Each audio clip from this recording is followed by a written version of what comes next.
biggest win in Bear Lake history, has set you guys up to compete for your first ever state title in school history. How excited is the Bear Lake fan base? I can't believe we have to make this commercial. It's ridiculous. You'll think it's ridiculous too. Listen to this. This commercial is about, well, it's about parents being rude at high school athletic events. Ridiculous, right? It gets worse. Studies show more than 75% of new high school officials are quitting because of bad adult behavior. So now there's a shortage of refs here in Idaho, in almost all sports. No officials means no more games. Is that what you want for us? Come on, parents. It's time to grow up. Cheer for your team. Be proud of your children. But stop being so ridiculous. And don't make us run another commercial. Because we will. This message presented by the Idaho High School Activities Association and the Idaho Athletic Administrators Association, reminding you to always practice good sportsmanship. Welcome to the Ryerson Family Backyard Games. There will be obstacles to face and challenges to overcome. Are you ready? Welcome into the 2A state championship game. Bear Lake, Firth, Brandon Bainey alongside Lauren Jensen and Scott Burton down on the sidelines with Bear Lake head coach Ryan Messerly.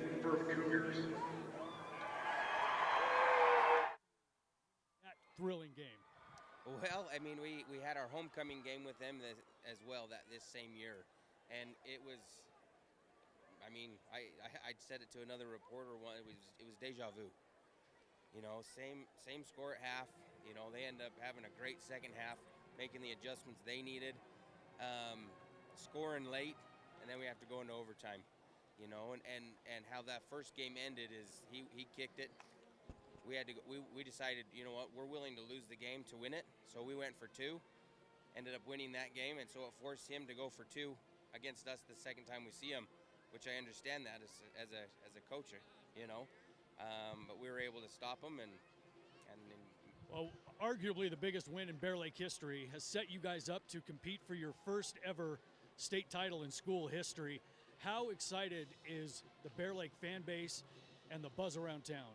Oh, I mean, it's been phenomenal. The support has been, you know, unmatched. I mean, we had to move. They moved our fans over to the other side of the you know, whole arena, because we weren't going to fit in the four sections that they were going to give us.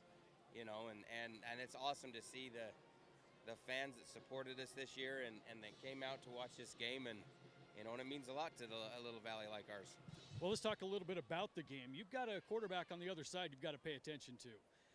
What is the plan defensively to kind of keep Firth quarterback Gage Vasquez under control? Well, I don't know if anybody can keep him under control, to be honest with you. You know, we've watched, you know, 9-10 of their games now, and he does the same thing every time, and everybody has a different plan for him. And so really that is our game plan, is just try to contain him somehow, some way, you know, and we'll see where the chips lie. In order for Bear Lake to bring home its first ever state title, what are the keys to the game? Keys to the game is basically, it comes down to a lot of fundamentals. I mean, it comes down to blocking and tackling and see who gets tired first. All right, Coach, best of luck. Congratulations on getting this far. Big moment for your school, and best of luck to you tonight. Coach Messerly down here, head coach of Bear Lake. Back to you guys.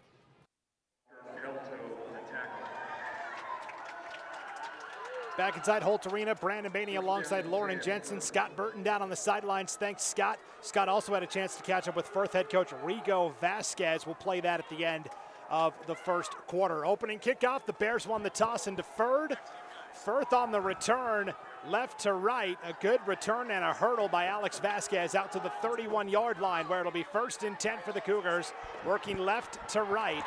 They will start with a handoff and a sweep off the right side. That's Alex Vasquez across the 35 out to the 36-yard line. This is an IdahoSports.com GameStreams production of the 2022 Idaho High School Football Playoffs. Tournament coverage on IdahoSports.com, presented by Project Filter, Your Health Idaho, the Idaho Department of Health and Welfare, and the Idaho Transportation Department. Tonight's game also brought to you in part by Valleywide Cooperative and your local Toyota dealers. And on that carry around that corner, Bryson Crane, that defensive end, really grabbed a hold of Vasquez and brought him down quickly. 2nd and 6, counter play, left side this time, Burton Park, so the two slot backs get the first 2 carries. Park going right to left to the 39-yard line where it will be 3rd down and 2. Burton Park, a huge part of this offense, and he's had a heck of a playoff run thus far in this tournament. You know, just catching several touchdowns, 285 cool yards of receiving in the opening round against the North Fremont Huskies, excuse me. And he's going to be a big part of this game tonight if they're to win. 3rd and 2 now for the Cougars. Out of the shotgun, it's a quarterback keeper, Gage Vasquez off the right side. Brought down to the backfield by Brady Shull. Shull just came back from injury at the very end of the season. They need him more on defense than they do on offense, so he gets the start out there at corner tonight, and a big tackle for a loss of 2, 4th and 4. Yeah, just a great job of stringing that out, and then a great open field tackle against a shifty Vasquez who tried to make a cut, kind of slipped. Here is the punt off. Fair catch called for and signaled and caught at the 37-yard line where it'll be 1st and 10 for the Bear Lake offense. Let's meet the starting lineup for the Bear Lake offense. The offensive line, left tackle to right tackle. It is Tyler Burbank, the senior, Keaton Carlson, the senior, Dawson Smith, the junior, starts at center. Peyton Oxenbein at right guard is a senior, and Ethan Thornton, the senior, at right tackle. 4 wide receivers. It's senior Tyler Beersford, and then 3 juniors, Bryson Crane, Rhett Lloyd, and Toby Flake. The running back is senior Jordan Garbett, and at quarterback is the senior Tayson Neal, and he can really spin the ball, Lauren. Yeah, he really can throw it. He showed that last week, and then you've got Toby Flake out there that hit the game winner in overtime, the PAT, to put him into this championship game. 1st and 10 from their own 37. They'll start with a run that goes nowhere, blown up in the backfield by Firth. That is a loss of a yard on the carry by Beersford. You know, we've talked so much about these offenses. Their defenses are phenomenal. And, you know, yesterday when we talked in that preview, we thought maybe the defensives, whoever can score over 3 touchdowns in this game is likely to win. And that's just because of how good these defenses are.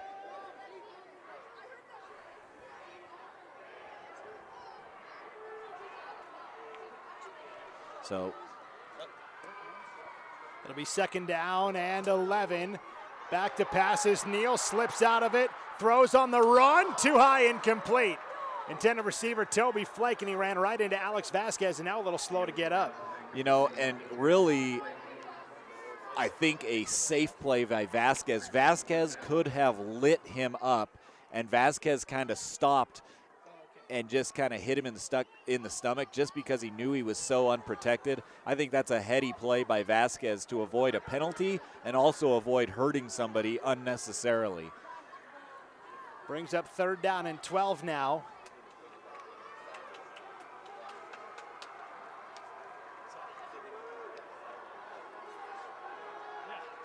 We had a feeling this could be a low-scoring defensive type of game between these two. Both average under 12 points allowed per game.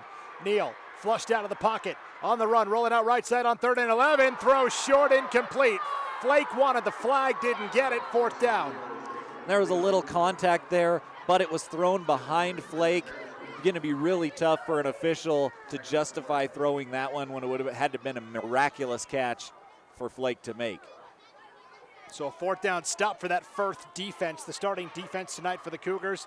It's a 4-4 look defensively. The linemen are sophomore Chase Shook, junior Andrew Garcia, senior Todd Mayer, and junior Bridger Jolly. The linebackers are senior Mario Lizarraga, senior Kyle Jacobson, senior Wyatt Nelson, and sophomore Garrett Nelson. The 2 corners are the seniors Alex Vasquez and Burton Park, and Gage Vasquez, the senior, is the deep safety. That's the Firth defense tonight. Forces a punt here with 9:07 to play, first quarter of action. Good boot by Toby Flake. He does it all for this Bear Lake team. Takes a bounce inside the 30, will skip out of bounds around the 26-yard line where it'll be 1st and 10 for Firth. Let's meet the Firth offense for tonight. The offensive line, left tackle to right tackle, is senior Wyatt Nelson, sophomore Garrett Nelson, Sophomore Cutter Arbun is the center. Mario Lizarraga, the senior, at right guard, and Bridger Jolly, the junior, at right tackle. Chase Shook, the sophomore, been playing more and more at tight end. 3 receivers, seniors Burton Park and Alex Vasquez, along with the sophomore Fisher Arnold. And then the backfield, running back Kyle Jacobson is a senior, and Gage Vasquez, the quarterback, senior as well. 1st and 10 for Firth. They will start with a run off to the right side that again goes nowhere. It's Kyle Jacobson for a loss of a yard. Yeah, and just getting in there right in the middle of everything, really chewing up that play was Walter Pelto, and just nowhere for him to go. A loss on the play, actually. You know, and we haven't mentioned it yet, Brandon, but I don't know if I've seen this many people at a 2A championship football game. It is packed over here on the Bear Lake side, and there's a bunch more on Firth's side over there as well. Well, like Coach Messerly said in the pregame interview with Scott, they are yearning for their first championship ever in football. 2nd and 11, Vasquez far throw, right side, caught across the 40, out to the 41-yard line. A pickup of 12 as Gage Vasquez finds his cousin, Alex Vasquez, for the first down. And a good tackle out there in the open field, because if he doesn't get him around those feet, Vasquez is running down the sideline, picking up a big chunk of yards. That was, I believe, number 8, Toby Flake, out there on the tackle. Yeah, we'll introduce you to the Bear Lake defense right after this next play. 1st and 10 for Firth from their own 41, working left to right. And a penalty flag comes out here for a false start against the Cougars. The Bear Lake defense tonight, the defensive line, all seniors. Peyton Oxenbein and Keaton Carlson are the ends. Tyler Burbank and Ethan Thornton are the tackles. 2 linebackers tonight, pair of seniors, Jordan Garbett, Walker Pelto. And then they go with a 5 defensive back look to counter this Firth spread offense. Junior Bryson Crane, junior Rhett Lloyd, and then 3 seniors, Tayson Neal, Brady Shaw, and Tyler Beersford. So 1st and 15 for Firth now from their own 36-yard line. They will give to Jacobson up the middle. Takes it out to the 41, close to 5 yards, and right back to where we started this thing at, 2nd and 10. A good tackle. He landed on Garbett, who was down on the turf, and kind of rolled over him for an extra yard to get back to the original line of scrimmage. So 2nd and 10 now for Firth, following the 5-yard gain by Jacobson. 7:15 to play in a scoreless first quarter. 2nd possession of the game for Firth. Spread, 2 receivers either side. Vasquez has time. Now will take off and run to the outside. On the run, fires through the hands, incomplete. Around the Firth 45-yard line, trying to go to Alex Vasquez, incomplete. So Alex Vasquez and Gage are cousins. Alex is the son of head coach Rigo Vasquez. Gage is the son of assistant coach Mo Vasquez. Yep, Mauricio, and yeah, both those guys, great guys. Yeah. Their kids have been phenomenal, good wrestlers, Yes. And baseball players as well. Just a great family. It's, you know, on both sides of the football here, it's a family affair in these schools, and the Vasquez family well represented out there for the Firth Cougars. 3rd and 10 for Firth from their own 41. 7 minutes to play, first quarter, no score. Gage Vasquez rolling out left side, puts everything into it, throws downfield, incomplete. Burton Park, the intended receiver, around the Bear Lake 30-yard line, applying the coverage that time defensively once again, Tyler Beersford. Yeah, and a good job defensively downfield. And one thing, they're going to be able to get, I think, a little bit of pressure on Vasquez back at that quarterback position. But he is so quick that he's going to be able to roll out of things, and that's really going to put a lot of onus on the secondary to keep guys covered downfield. So Firth will punt for the 2nd time tonight. Gage Vasquez gets off a good one. High, booming kick will be fair caught at the 31-yard line by Tyler Beersford.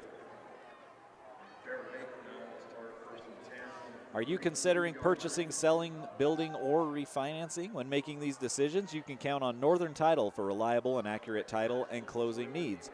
You make the choice. Northern Title is combined with local professionals to ensure your real estate needs for over 3 decades. Choose Northern Title. Good deeds done daily. Northern Title is proud to support Bear Lake football. Good luck, boys. Good deeds done daily. That's the opposite of dirty deeds done dirt cheap, right? That's right. All right, 1st and 10 for Bear Lake from their own 32. Bears going right to left here in our opening quarter of action. Handoff right side. This is Jordan Garbett out across the 36 up to the 37 and maybe even the 38. We'll see where they put it. They're going to put it back at the 37, a gain of 5 for Garbett. And you had Gage Vasquez in on that tackle along with Kyle Jacobson. Both kind of converged on him. Both offenses kind of feeling the defenses out of here a little bit. You know, they've thrown the ball a little bit. Firth has a little bit more, and both teams trying to establish the run game. Right now, the defense is kind of standing up big. We thought it could lean that way. Both of these defenses so strong. 2nd and 5 for the Bears. Option play. Actually, keeper for Neal off the right side, looking for somewhere to go. Maybe got a yard as he just decided to cut up field and get what he could. Burton Park, the guy who came up and made the stop. It's a gain of 1 for Neal. Bear Lake in the blue and silver uniforms. They look just like the Detroit Lions from the 90s.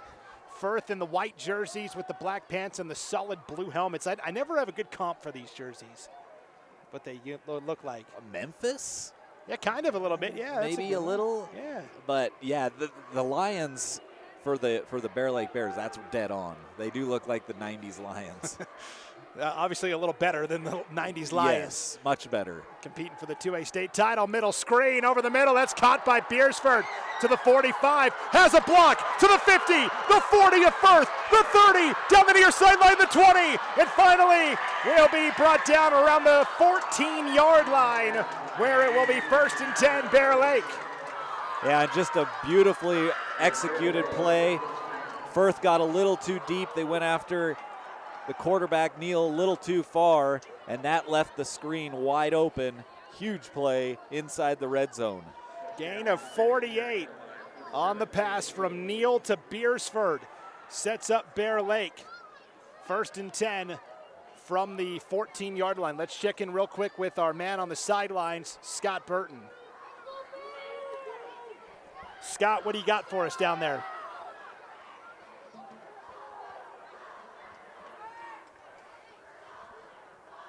Quarterback keeper for Neal up the middle inside the 10 and down around the 9-yard line. All right, let's kick it down to Scott. Go ahead, Scott.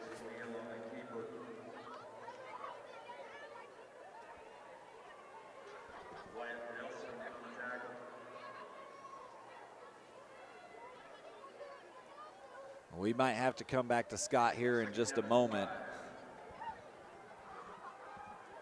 Having a little problem with the mic down there as the Bear Lake comes back to the line of scrimmage. 2nd and 5 from inside the 10. Yeah, following that 5-yard run by Tayson Neal. Neal will roll out right side. Throws to the end zone. A lot of traffic, incomplete. Intended receiver, that time Rhett Lloyd. Sea of hands in the end zone. Looks like maybe a penalty flag as well. Yeah, there was a good rush coming from the outside. It was number 55 for the Firth Cougars, Garrett Nelson. As he was trying to get to Neal, he got held. Sprung Neal just with enough time to throw for the end zone. So it is a holding call against Bear Lake. We'll move it back to the 24-yard line of the Bears.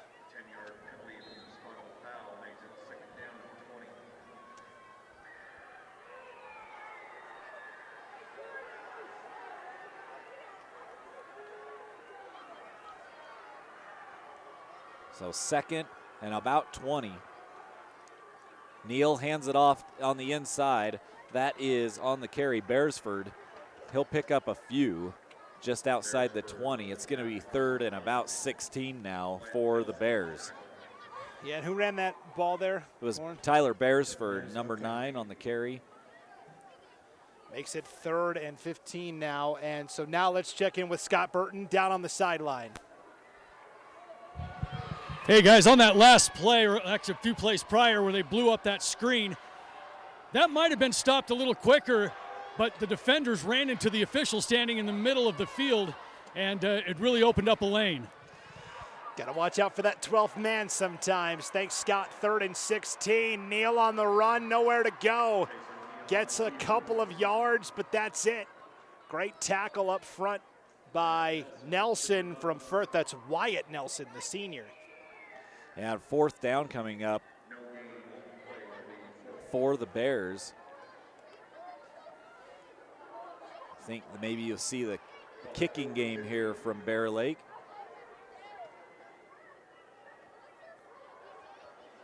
Toby Flake attempted a field goal last week against Westside that he hooked wide right.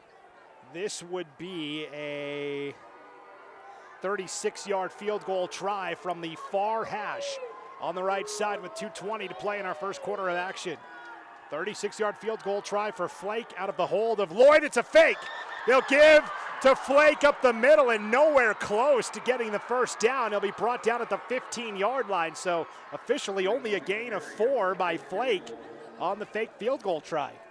You know, and maybe that's one of those things where they figure Flake, maybe he's out of his range a little bit from there, and so they're like, you know what, let's try it. We're not giving up a whole lot. They get it down to the 15-yard line, so still pinning Firth back pretty deep.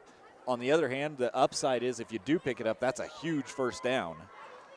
So a turnover on downs forced by Firth after Bear Lake went for the fake field goal. You know, they didn't try too many field goals. You know, Toby Flake was money on PATs, as we learned last week with that kick in overtime, but yeah, they really didn't do much in terms of field goals during the regular season. So 1st and 10 now for Firth from their own 15-yard line. They'll give right side. This is Jacobson up the middle for, actually that's Alex Vasquez on the end around for a gain of only a yard.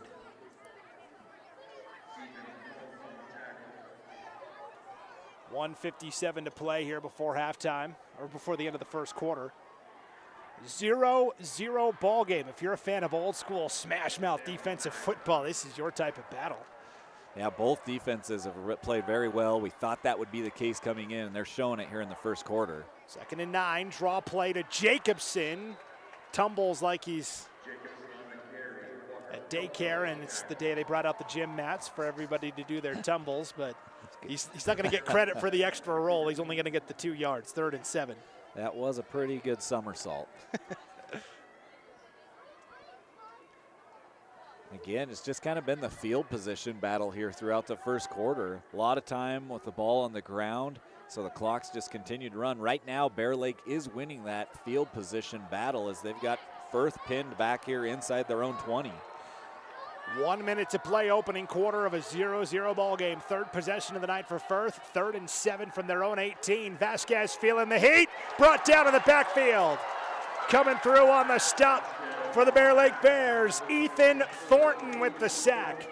That is a loss of 4 and 4th down. And it looked like for a second Vasquez might get away. He was starting out of the pocket, and then somebody wrapped him up around the ankles. He went down.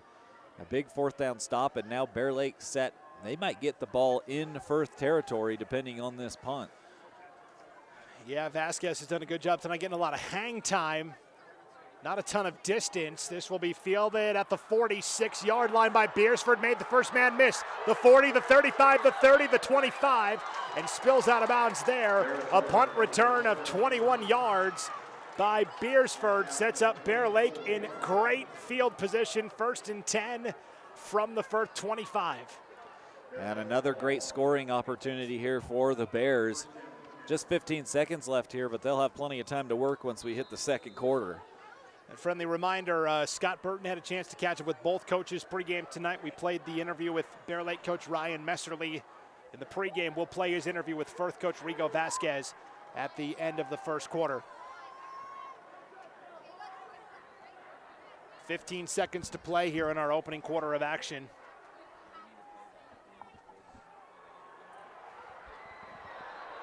Handoff right side goes to Beersford, or a screen pass to Beersford. Brought down hard on the play by Alex Vasquez, and that should take us to the end of the quarter. So Rigo Vasquez, Firth head coach before the game tonight. Here he is with Scott Burton.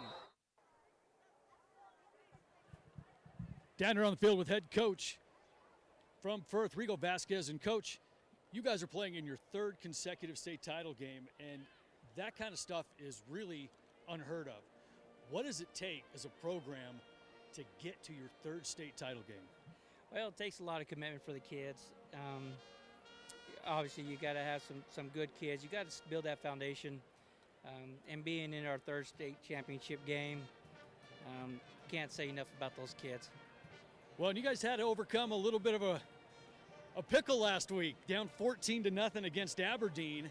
What was the message to the team after falling down by 2 touchdowns? Well, you know, getting down 14-0, we still had quite a lot of time left. 9 minutes left in the first quarter, so still a pretty good ball game. Still a lot of ball game to be played. So we just settled them down, made some adjustments defensively, and then told them, let's go get a drive, set something, score, and then settle down. And the kids felt comfortable after that, and that's what we did. Defense stepped up, offense picked it up, and 34-20, end of the game later is good.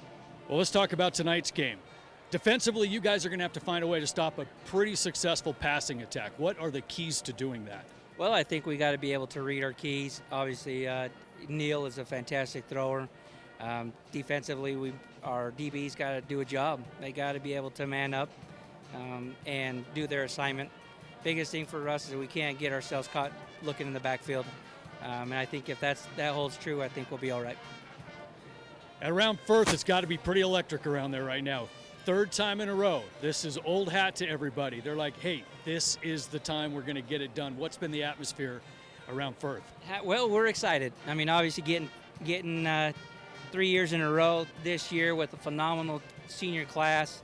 The vibe is definitely different, us being, obviously going into a different coaching staff, me being the defensive coordinator the last few years and now being the head coach. I think we've established a little bit more this year on the camaraderie of the kids. They're a solid group, very night, just solid with them. And again, I can't say much more about those senior class. They've really stepped up over the last 3 years, to be honest with you. And we're hoping that tonight's the night that we can get by. Coach Vasquez, best of luck tonight in state championship game against Bear Lake. Down here with head coach Arrigo Vasquez from Firth. Back to you guys. Thanks, Scott, for interviewing Rigo Vasquez there as we start the second quarter of action. Neal rollout left side, finds his man down to the 15-yard line. That is a gain of 10 on the reception to Rhett Lloyd. Now sets up a 3rd and 1. They will give up the middle to Garbett. Garbett can't get there, and it's 4th and inches. So here we go, 10:35 to play here before halftime. No score yet. 4th and inches from the 15 for Bear Lake. Neal out route caught at the 12-yard line for the first down. That's Rhett Lloyd. Boy, 4th and inches going with a pass play, Lauren. Risky. Yeah, risky, but they ran the play perfectly. They got their man wide open just beyond the sticks, Rhett Lloyd, where they wanted him, and Neal put it on the money. So it's 1st and 10 now. Best scoring opportunity of the evening for either team. Bear Lake now moving left to right here in our second quarter of action, threatening for the first time tonight. It was all set up by the great defensive stop and then the 20-yard punt return by Beersford. It's now 1st and 10 from the 11-yard line of Firth. Neal throwing to the end zone for Crane. The fade broken up. Great defensive coverage by Burton Park in the short corner of the near side of the end zone. I think they watched the film of that overtime fade against Westside last week, and they said, we're not letting that happen. Yeah, Burton Park one-on-one out there on an island by himself. He's only 5'8", 130, but really physical player, got up there and knocked that ball down.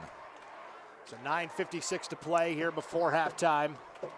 No score between Bear Lake and Firth, but the Bears knocking at the door. It's 2nd and 10 from the Firth 11. Two receivers either side. Garbett on the right hip of Neal. Beersford in motion. Rolling out right side. Neal going to try and take off and run for what he can, which is not much. Maybe got to the 10. We'll see where they mark him out on the near sideline. Yeah, again, just good coverage downfield into that end zone for the Cougars, and then a good pursuit by that defensive line to force Neal out of bounds. Officially no gain on the carry by Tayson Neal. Now makes it 3rd and 10 from the 11-yard line. Bear Lake can pick up the first down without getting the touchdown. We're down to 9:48 to play here, and it's been a very fast-moving first half. Yeah, these quarters really moving with that clock continuing to run as much as they've put it on the ground. Trips to the left, the wide side of the field, single receiver to the right side. The short side is Crane. Neal looking over the middle, fires incomplete. Heavily congested area. He had both Lloyd and Flake in the neighborhood. Now brings up 4th down. We saw Bear Lake come out for a 36-yard field goal on their last drive, Lauren. Ended up being a fake that didn't really work out. Do they go for it here on 4th and 10? Yeah, I mean, this would be about a 25, 26-yard field goal from that right hash. Not a bad angle on it, but it doesn't look like they got the field goal unit out there. It looks like they're going to go for it. The Bear Lake offense staying out. 2 receivers to the left side. It is Flake wide, Lloyd in the slot. 2 receivers to the right, Crane wide, Beersford in the slot. Neal out of the shotgun here on 4th and 10. Flags come out. And of course, both sides pointing at each other, right? There was a little bit of a jump defensively, but the offensive lineman, one of them started rocking back slowly, and it is going to go against the Bears. Wow. Ever so slightly. It was big number 74 there for Ethan Thornton. He just kind of started falling back on his heels. Thornton had that big sack on defense on the last drive for Bear Lake defensively, and now Coach Messerly wants a timeout here. So Bear Lake will spend their first timeout with 9:43 to play here before halftime in a scoreless 2A state championship game. Dr. Hansen at River Valley Dental in Shelley has been serving patients for over 25 years. Dr. Hansen and Shelley alum Dr. Tanner Hyam are eager to serve you. The highly trained team at River Valley Dental works together to provide you with courteous and professional dental care in the most comfortable environment possible. They offer personalized treatments that will help you make an informed decision about your oral health. Dr. Hansen and Dr. Hyam at River Valley Dental are proud to support Firth in the playoffs this year. And Brolams and Shelley is proud to support the Firth Cougars at state this year and wish them good luck. Go Cougars from everyone at Brolams in Shelley. And Matthews Plumbing has been in business since 1947. At Matthews Plumbing, they can service new or existing homes. Matthews Plumbing has been serving the Shelley community for over 70 years. Matthews Plumbing wants to wish the Cougars good luck in tonight's game. These teams met back on September 9th. Bear Lake won that contest 21-14 in the regular season. The game was tied 14-all at halftime. We could be headed for a similar outcome here on 4th and 15. Neal over the middle. He's got his man, Bryson Crane, for the Bear Lake touchdown from 15 yards out. Crane ran the post route on the right side, and Neal hit him right between the numbers for 6. Yeah, both Park and Fisher Arnold were there in the defense, but just a better route run by Crane right to the spot where Neal was looking for him, and the Bears strike first. So a 6-0 lead for Bear Lake, and now Toby Flake will come on for the point after try. That was on a 4th and 15 play, Lauren, and it's blocked. The kick gets blocked for a moment. It'll be picked up by the holder, Flake. He'll throw it out to Beersford. Beersford may get the 2-point conversion. Lunges for the pylon. He's got it. Oh, my goodness. And Firth's defensive lineman who came through and blocked that kick, Garrett Nelson, kind of gives the dismissive wave of the hands like, come on, he didn't get in. So Nelson blocked it for Firth. It was picked up by the holder, Toby Flake. He ends up throwing it to Beersford around the 25, maybe the 20, and Beersford takes it in for 2. What a crazy play. Yeah, just a series of unfortunate events for the Cougars. As again, kind of after you block that, you kind of think everything's over. And Coach Vasquez is out there really arguing his case. I also thought it was the case on blocked PATs that was a dead ball, but I'm not sure of that. I believe is, okay, let's check in with Scott Burton down on the sidelines. He's got a report for us. Hey guys, what a wild extra point that was. That happened right in front of me as the extra point was blocked, and the only people that really kind of realized what was going on was Bear Lake, as Firth was a little bit stunned defensively. A lot of them just kind of standing there thinking, well, they can't do anything with the football, but that allowed Bear Lake to turn the corner and a dive to the pylon for the 2-point conversion. Wild play. Back up to you. All right, thanks a lot, Scott. And Lauren, to your point, I believe it's if the defense cannot advance the ball. Correct. I believe the offense can still, if it falls into their hands, they still have a chance to make the play. And like Scott said, it happened right in front of him down there on the field. Firth a little shell-shocked. Yeah, just kind of a bizarre play. You do not see that very often at all, and to see it here in a championship game, even more rare. But the Bears Up 8-0. Now a line drive kick off the chest of Gage Vasquez around the 15-yard line. Vasquez dances to the outside. Penalty flag comes out the 35, the 40.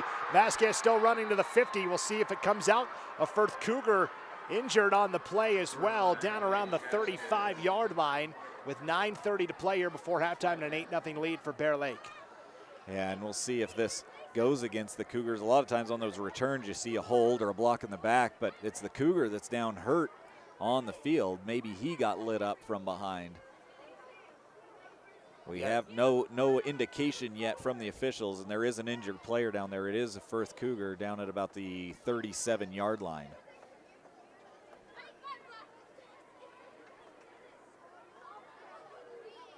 This has been a fast, physical game between these two defenses so far tonight, no doubt about it. And you hate to see that, because for these teams, you're not just losing one guy, you're losing two, because almost all of these guys go both ways as well. And the call from the official was a personal foul on sportsmanlike conduct against Firth. So that's, I would assume, from the spot where that happened, which was out around the 35, 37-yard line. That's going to take it all the way back near the 20. Could be retaliation for, what happened to Mario Lizarraga, the injured Firth Cougar, who gets some assistance off the field. We did a live preview show last night, previewing all the state championship games on IdahoSports.com's YouTube channel, Facebook page, Twitter account, and Mario's mom hopped on and gave a shout out to Mario and said, "Go Firth Cougars." And he is a big part, both sides of the football, and they're going to need him out there. He did walk off under his own power, so that's good, a good sign. But now the Cougars, after a nice return, are clear back to their own 20. 1st and 10 for the Cougars with 9:30 to play here before halftime. 8-0 lead for Bear Lake. They will keep it on the ground with Gage Vasquez rolling out right side. Again, blown up, and more penalty flags come out at the end of the play here. For the moment, it is a loss of 2 on the run by Vasquez.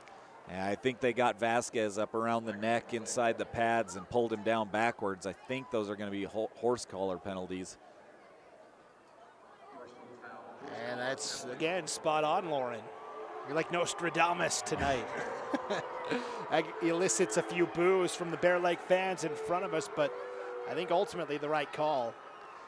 Yeah, there's been some very physical play. Now that ball out near where it was on the original return out to the 35, but just physical on both sides of the football.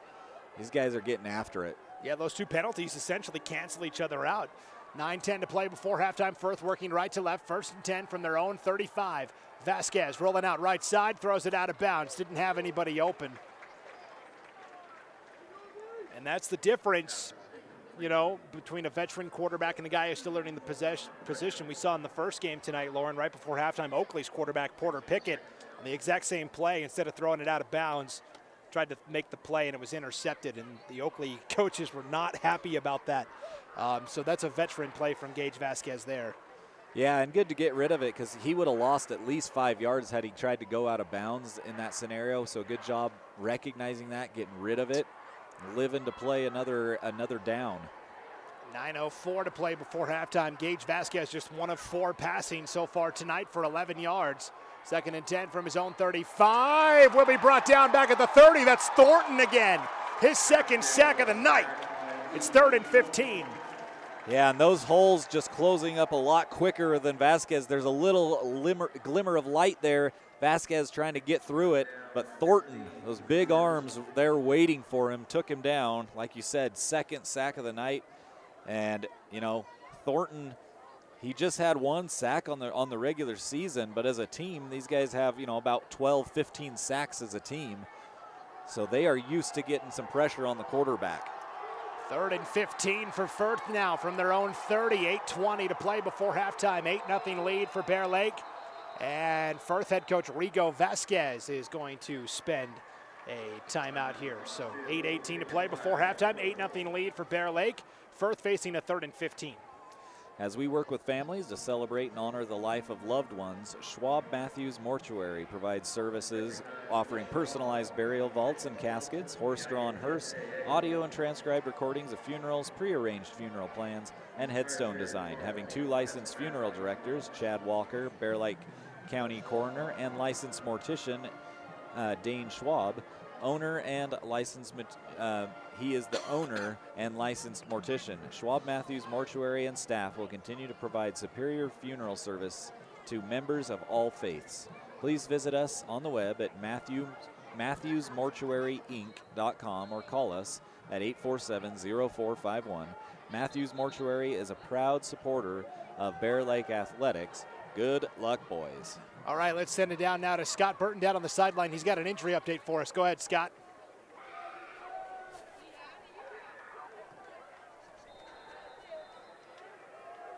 All right, we'll check in with Scott here in just a minute. 8:18 to play here before halftime. Trips to the right, single receiver to the left on 3rd and 15. Vasquez rolling out right side, will throw a jump pass back over the middle. Diving catch made by Shook, the tight end. Ultimately goes for a gain of just 4. It'll be 4th down. All right, let's check back in with Scott Burton down on the sideline. Hey guys, got a quick injury update from Firth.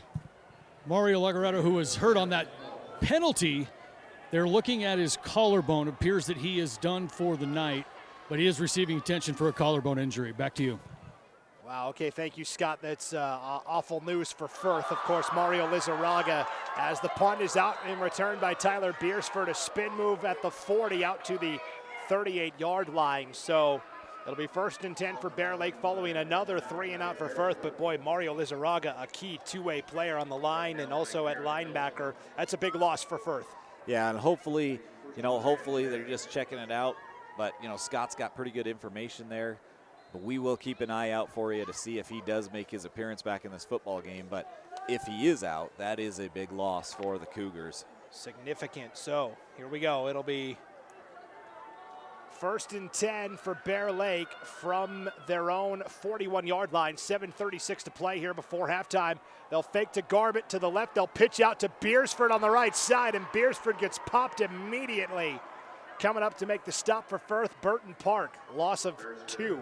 And I don't think he saw Park coming from the outside. He was looking at the guys inside that he was trying to make a move on, and then all of a sudden Park just hammered him coming from the outside in.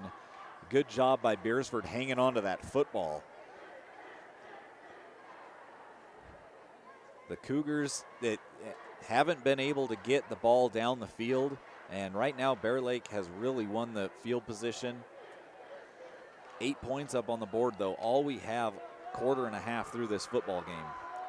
So loss of a yard on that carry by Beersford. 2nd and 11, slant route caught, 45-50, and out to the Firth 46-yard line for a 1st down.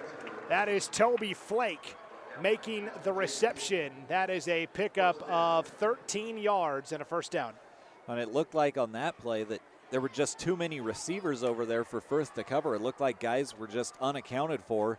Flake was the one wide open right down the middle of that hash line for a 1st down. 6.5 to play before halftime. 8-0 lead for Bear Lake. 1st and 10 for the Bears from the 47-yard line of Firth. Points have been tough to come by. They're at a premium tonight. 4 wide, 2 to either side. Out of the shotgun is Neal. Garbett on his right hip. Neal slings out route, caught at the 40, and then driven back to the 39-yard line, making the reception Rhett Lloyd. And a nice tackle. 2 guys right in on that tackle. I think it's number 44, Jacobson, and out there as well, it was Alex Vasquez who stopped him, but still a good gain on 1st down. He got about 6. Yeah, nice little pitch and catch, and it's really, Bear Lake, it's all timing. You can tell Neal has spent a lot of time with these receivers where he's throwing it to a spot, not where his guy is necessarily. Yeah, and hitting them right as they're coming out of their routes as well. 2nd and 4 for the Bears. 5.5 to play before halftime. Draw play right side. This is Beersford up the middle to the 30 and down to the 28-yard line. That is a gain of 13, but Penalty flag back at the 42. Hold the phone. And again, on that play, the umpire back there acting as the 12th blocker, if you will, back there for the Bears, and Firth having to work around him to get the tackle.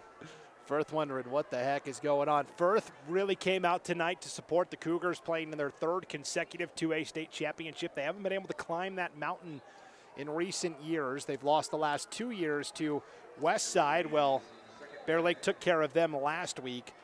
There are 4 championships in Firth's history, though. 1988, then a decade later, 1998, and then back-to-back titles in 2005 and 06. Bear Lake, of course, playing for their first ever state football championship tonight. 2nd and 15 for the Bears following that penalty from their own 48. Neal feeling the heat. On the run, fires, flicks the wrist, completes the pass on the far sideline.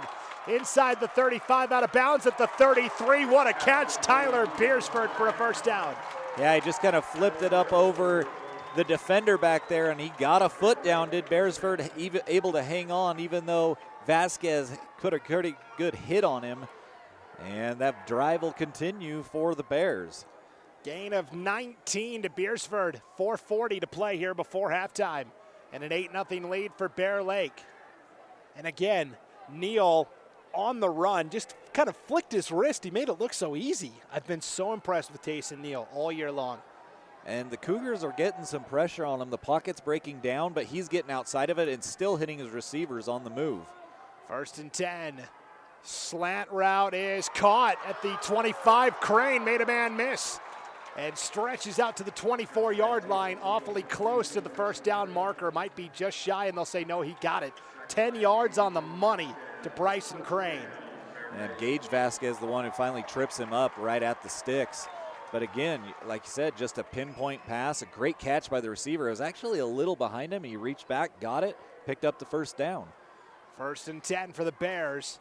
4 minutes to play before halftime. Ball is at the Firth 24-yard line.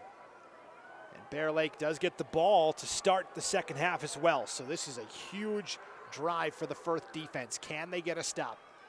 1st and 10. Neal floats to the end zone for Flake. Overthrew him by a couple yards. Incomplete. Yeah, 2 guys over there. It was Burton Park and then Vasquez coming over the top as the safety. And like I said, he floated it over the top just a little too far and outside. Looked like guys kind of ended up banging into the wall over there a little bit as they went out of the end zone as a dead sprint to that pylon.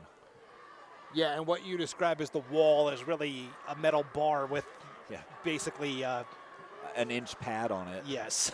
Not much of a padding. It hurts for sure.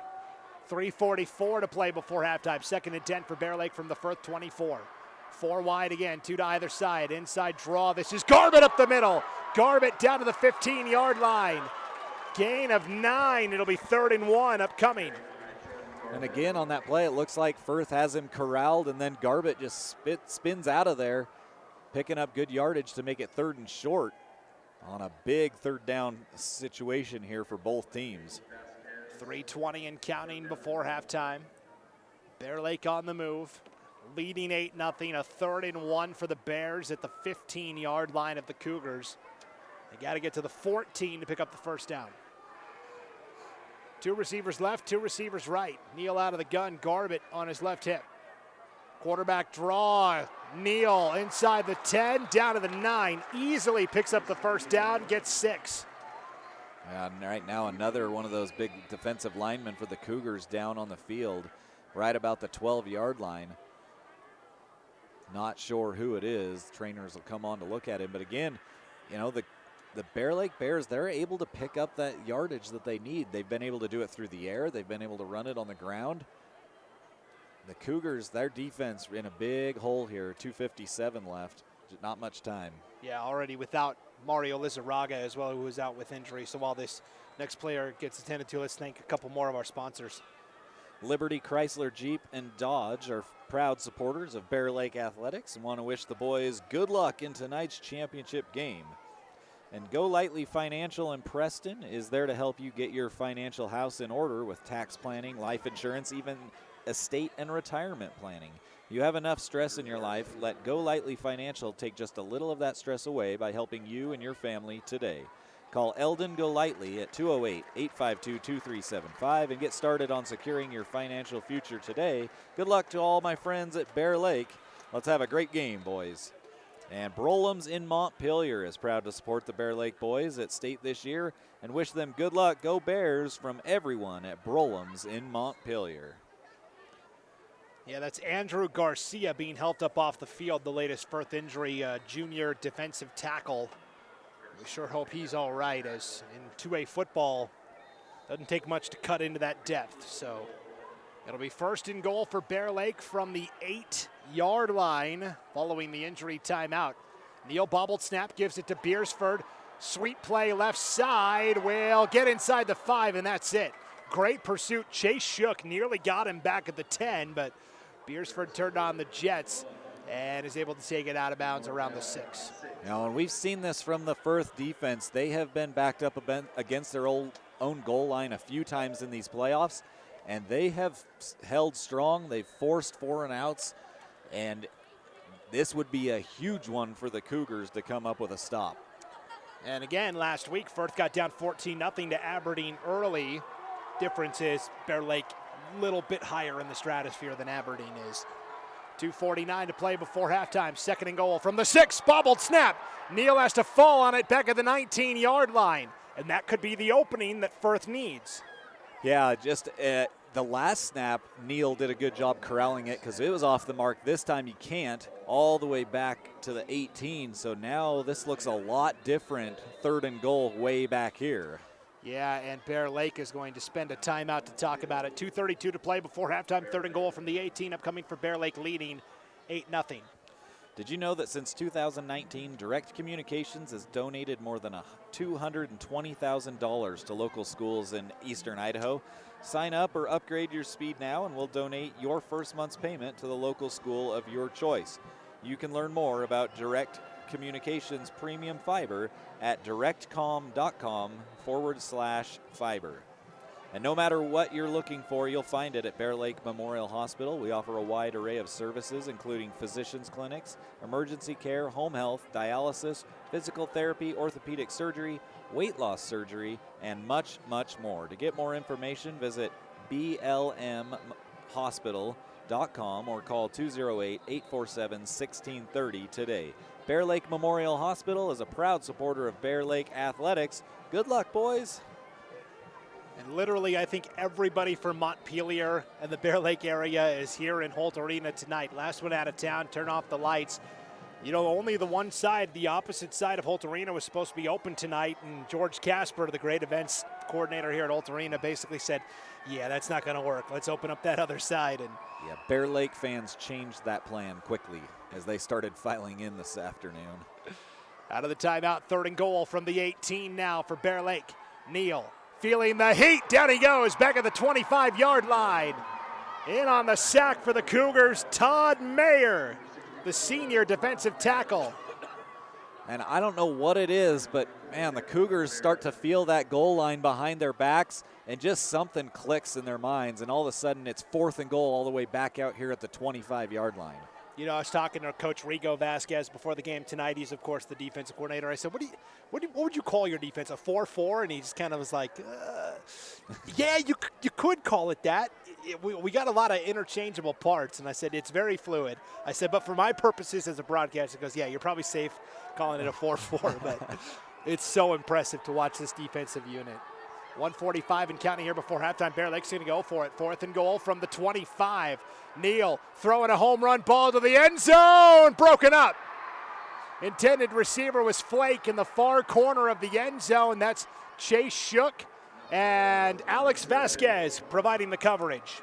Yeah, just great job. They double teamed him. I thought there was another receiver open across the middle of the field, but Neal was looking that way the entire time. So again, the Cougars backed up against their own goal line, come up big with a huge defensive stop at the end of this second quarter. Just a minute 35 left here in the quarter, and the Cougars take over 1st and 10 at their own 20-yard line. You know, and this game continues as is. We're going to look back on that series as just a momentous stop for the Firth defense. Momentous. That's a $5 word. I like that. 1st and 10 for Firth. Handoff right side. Actually, Gage Vasquez will keep it. Will take it out to the 23-yard line. 1:20 to go before halftime. Firth will have to work quickly here, down 8-0. They do kick off to start this second half. And it doesn't look like they're in any too big of a hurry here as Burton Park takes a slow saunter back out to the huddle. And then they get to the line of scrimmage with just about a minute left here to play. Maybe Firth says we don't want to give it back to that Bear Lake offense either. Showed off the deep ball last week in that overtime win over Westside. Bear Lake did. Vasquez on the run, throws, has a man. That is caught on the far sideline. Kyle Jacobson, the running back, makes the reception out to the 36-yard line. That is a pickup of 13, and he got out of bounds to stop the clock with 46 seconds left. Yeah, hit him right on the sideline, just had his toenails inside that white line over there. Good catch and a nice rollout by Vasquez. So Jacobson with the reception. 1st and 10 for Firth from their own 36, working right to left. 46 seconds to play before halftime. Vasquez dancing. Now will take off and run up the middle. The 40, cuts back against the grain and breaks a tackle. The 50 and out to the Bear Lake 48-yard line. Houdini does it again. This time for a gain of 16 and a first down. He can just change direction so quickly. As they get to the line quickly, I'm not sure if they're going to try to spike it. Yes, they do. You know, I was joking earlier before the game with Scott Burton, our sideline reporter, and I said, you know, Bear Lake looks just like the Lions from the 90s with the blue and the silver. I said, too bad Barry Sanders isn't in there. Well, Firth has Barry Sanders. His name is Gage Vasquez. Yeah, that looked like a Barry Sanders run. If you watch any of his highlights, just stopping on a dime and making people miss and look silly at the same time. After the spike, it's 2nd and 10 for Firth from the 48 of Bear Lake. 30 seconds to play before halftime. Vasquez flushed out, right side. Now we'll reverse back to the left, throwing deep down the right side. It is caught at the 32-yard line by Chase Shook, the sophomore. They will stop the clock with 20 seconds to go while they set the ball. That is a gain of 15 to Shook and a first down at the Bear Lake 33, and Firth will spend, I believe, their second timeout here of the half. A great play again, and just too much time. Neal couldn't hold on to his coverage for that long, and Shook got open. A nice job of Vasquez hitting him on the money. Bear Lake Orthopedic Clinic is a proud supporter of all high school athletics. Bring it home to the Bear Lake boys. Bring home the championship. And Fall River Propane is Eastern Idaho's fastest growing residential and business propane provider.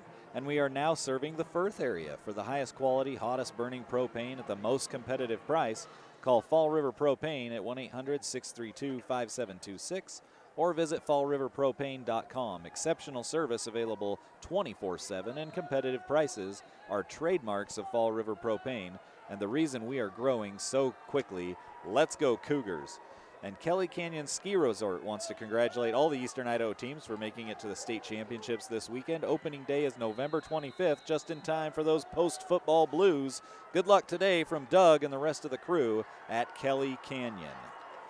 All right, so out of the timeout, 1st and 10 for Firth at the 33-yard line. Scott Burton down on the sideline has an injury update. We'll get you to it here after this next play. 20 seconds to play here before halftime. Vasquez rolling out right side, feeling the heat. Now reverses back to the left. Vasquez will take off and run, has blockers. The 30, the 25, and finally brought down at the 19-yard line with 8 seconds to play here before halftime.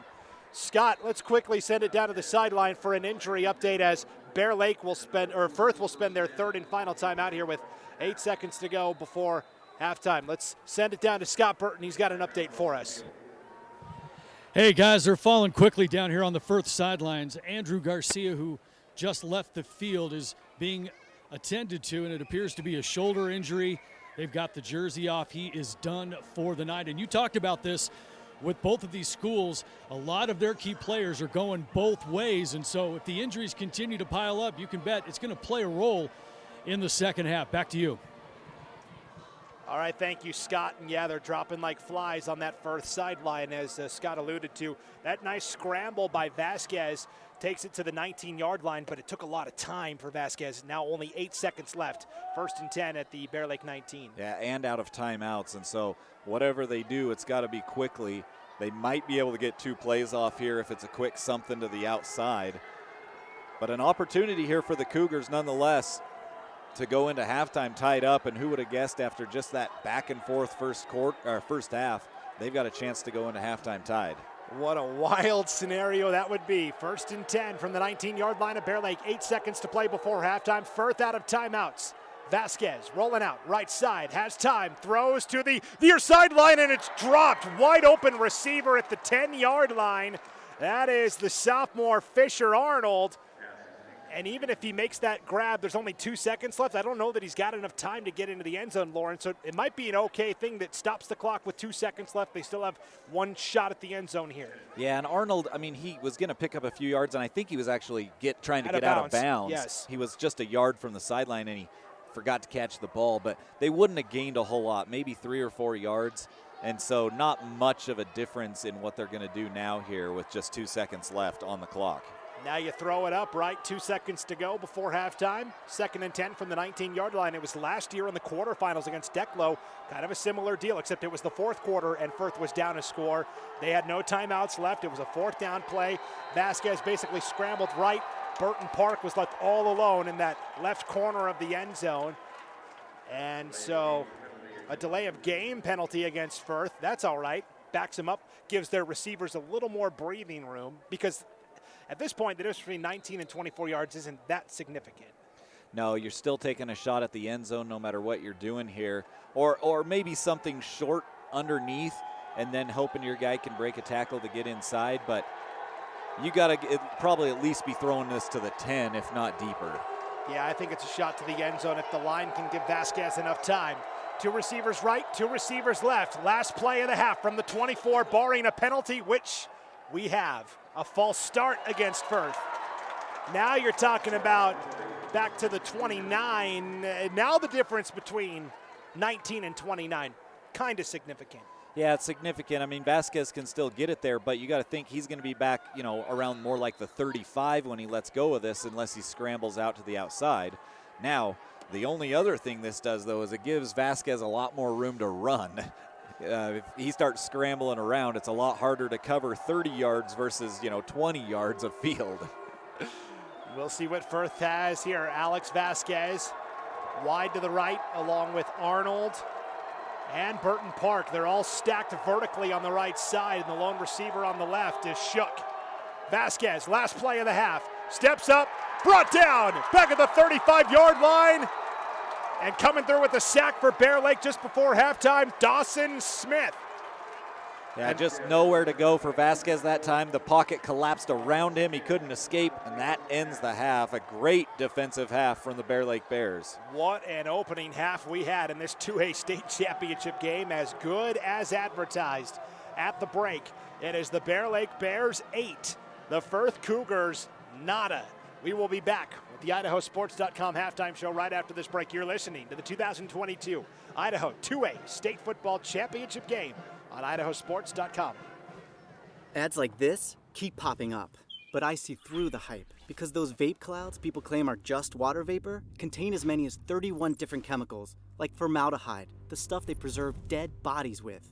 And while the flavors sound all harmless, we still have no idea what these ingredients could be doing to our bodies. But I already see vaping for exactly what it is. Get the real facts at BehindTheHaze.com. We're Valley-wide Country Store.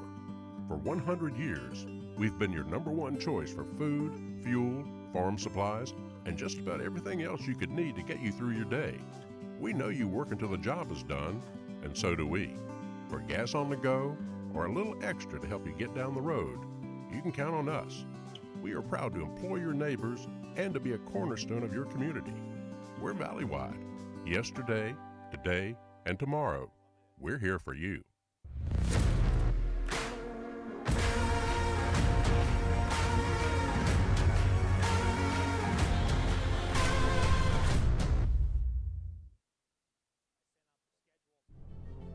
Look at that. The unmistakable swagger of someone fully covered with health insurance through Your Health Idaho for as low as $0 a month. If you're as speechless as I am right now, say nothing. Health yeah! Enroll by December 15th and you could qualify for quality health insurance starting at $0 a month. Hello? I was in an accident. Are you okay? Yeah, I'm fine. I had my seatbelt on. Through storms and bad weather, sure as the sun. You're welcome. Here's your hot chocolate milk. You're welcome. From the desert to the freezing cold, wish I could see it from the stars. Your bagels and cream cheese. Can I get you anything else? Good to go. Okay, great. Try it. Greatest stories ever told. Every day is a blessing if you're We're working together to build a more sustainable future. Learn more at unbottled.com. I'm Jen Mengelke-Seiler, and I'm from Moscow.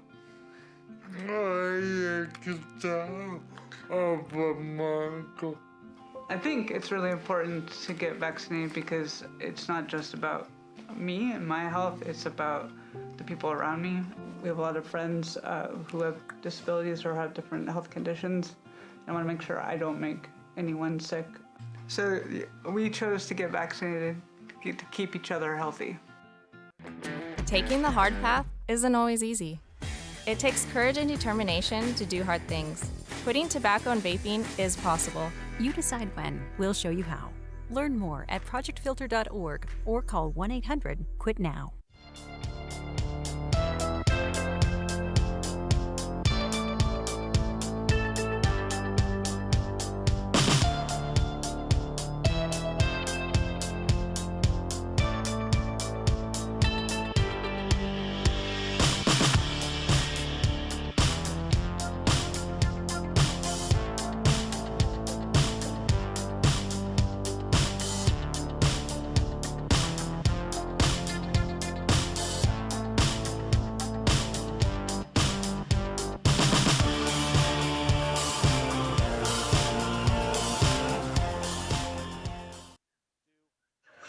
It is halftime here at Holt Arena on the campus of Idaho State University in Pocatello in the 2A state championship game. At halftime, Bear Lake on top of Firth 8-0. Brandon Bainey back inside the broadcast booth with Lauren Jensen. We got Scott Burton down on the sidelines as well. Before we dive into what happened in the first half, it's going to be a real quick summary.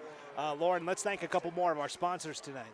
Yeah, Heartland Ag, they are application. At Heartland Ag, application is what they do. From case and RBR application equipment, tanks, trailers, and all your spraying and spreading needs. Located in Burley, Idaho, give them a call at 1-800-994-9120, or you can find them online at heartlandag.com. Do you need help with bookkeeping, personal and business tax returns, or payroll? The folks at Gary H. Tusher CPA are ready to help you. Call 208-847-2601 for an appointment or visit their website at garytcpa.com. See Gary in Montpelier at 110 North 8th Street. Gary Tusher and his staff are proud supporters of Bear Lake Athletics. Good luck this weekend, boys. And if you're an Idaho homeowner and have fallen behind on your mortgage because of the COVID-19 pandemic, help is available. The Idaho Homeowner Assistance Fund can help you get back on track. Check your eligibility and apply today at idahohousing.com/HAF, idahohousing.com/HAF, or call 888-991-2166. And Bear Lake Drug is located at 836 Washington. Casey and his amazing staff are the best in town and will provide you with the service and care you deserve. This hometown pharmacy and gift store is your local drugstore and a great deal more. Find them on Facebook or visit their website at bearlakedrugid.com. Bear Lake Drug supports the Bear Lake Athletics and wants to wish the boys the best of luck in the state championship game. All right, Lauren, well, an 8-0 lead at halftime. The lone highlight from the opening half in terms of offense was a 15-yard touchdown pass from Tayson Neal to Bryson Crane. It was actually 0-0 at the end of one, and then that 16-yard TD pass from Neal to Crane made it 8-0 Bear Lake with 9:39 to play in the first quarter. Kind of a wild extra point where Nelson actually came through for Firth. Garrett Nelson, the sophomore, came through and blocked the extra point.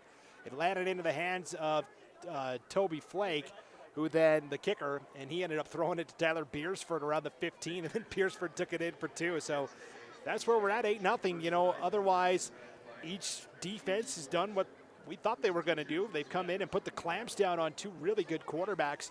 Ethan Thornton with 2 sacks leading the way for Bear Lake tonight on their defensive line.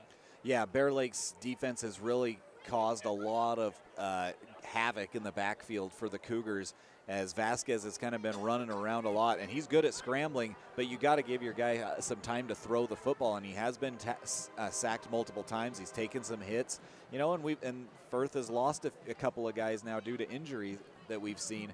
So both defenses have played phenomenal. It's just been that one scoring drive. The Cougars come up with a big stop down here when it was like 1st and goal from the 5 for Bear Lake. They could have gone up 2 scores. Firth then gets stopped down here late in the half, and so just a back and forth battle between these squads.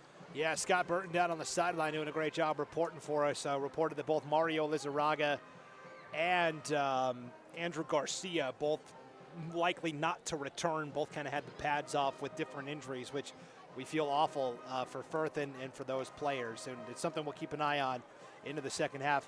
Let's take a look at the yardage totals in the first half. Again, these are unofficial stats, but for Firth, 32 yards on the ground, 42 yards through the air. So pretty good balance, but only 74 yards of total offense. For Bear Lake, 23 yards rushing, but 126 yards passing for 149 yards of total offense. And really, Bear Lake almost doubling up Firth in yardage, but that goal line stand that you talked about by Firth was monumental because it kept it at a 1-score game. Yeah, and you look at the total offensive outputs there, yardage gained, and really that's got to be well below what both of these teams are traditionally putting up in a half. I mean, just 150 yards, yeah, it's not bad for Bear Lake, but you know, when you're used to putting probably up 200 plus in a half, and same with the Cougars, you know, to be held under 100 yards total offense in that half, they've got to figure something out on offense to move the ball a little more efficiently. And man, the defenses, hats off to both of them. They have been phenomenal. Let's take a look at the individual stats for Firth tonight. The leading rusher is Gage Vasquez, 8 carries for 21 yards. It's been a lot of, 15, 20 yards and then sacks. So it's been a yo-yo roller coaster ride for Gage Vasquez. Otherwise, not much. Kyle Jacobson, 3 carries for 6 yards. Alex Vasquez, 2 carries for 5 yards. Passing tonight, Gage Vasquez, 4 of 8 for 42 yards. The top receiver is Chase Shook, the tight end, 2 catches for 18 yards. It is Kyle Jacobson, 1 catch for 13 yards, and Alex Vasquez has 1 catch for 11 yards. And now for Bear Lake, not much rushing in the first half. Jordan Garbett leads the way, 3 carries for 14 yards. It is Toby Flake, 1 carry for 4 yards. Tayson Neal has 5 carries for 3 yards, and Tyler Beersford has 5 carries for 2 yards. So Neal and Beersford have combined for 10 carries, and they've combined for 5 yards. Yeah, not the averages you're looking for, but they've struggled to run the football, and that's a lot of that's due to Firth's great defense. They're not going to be able to run a ton on Firth, but they found some success through the air and over the middle, and you're going to continue to try to run the ball to open up that passing game, and they did a great job of it in the first half. Passing-wise, Tayson Neal in the opening half, 8 of 18 for 126 yards and the touchdown. The leading receiver is Tyler Beersford, 2 catches for 67 yards, but it's Bryson Crane who has the touchdown, 2 catches for 26 yards and the score. Rhett Lloyd actually leads everybody in receptions, 3 catches for 20 yards, and then it's Toby Flake, last week's hero, 1 catch for 13 yards. So Bear Lake, their usual balance, right? Yeah, but even with that, you'll look at 8 for 18. I mean, that's not a great percentage for Neal. He's hit them when they've counted, which is why they're up 8-0. But still, again, defense making it difficult to complete passes, making it difficult to run the ball, and that goes for on the other side because the passing game hasn't been very good for the Cougars either.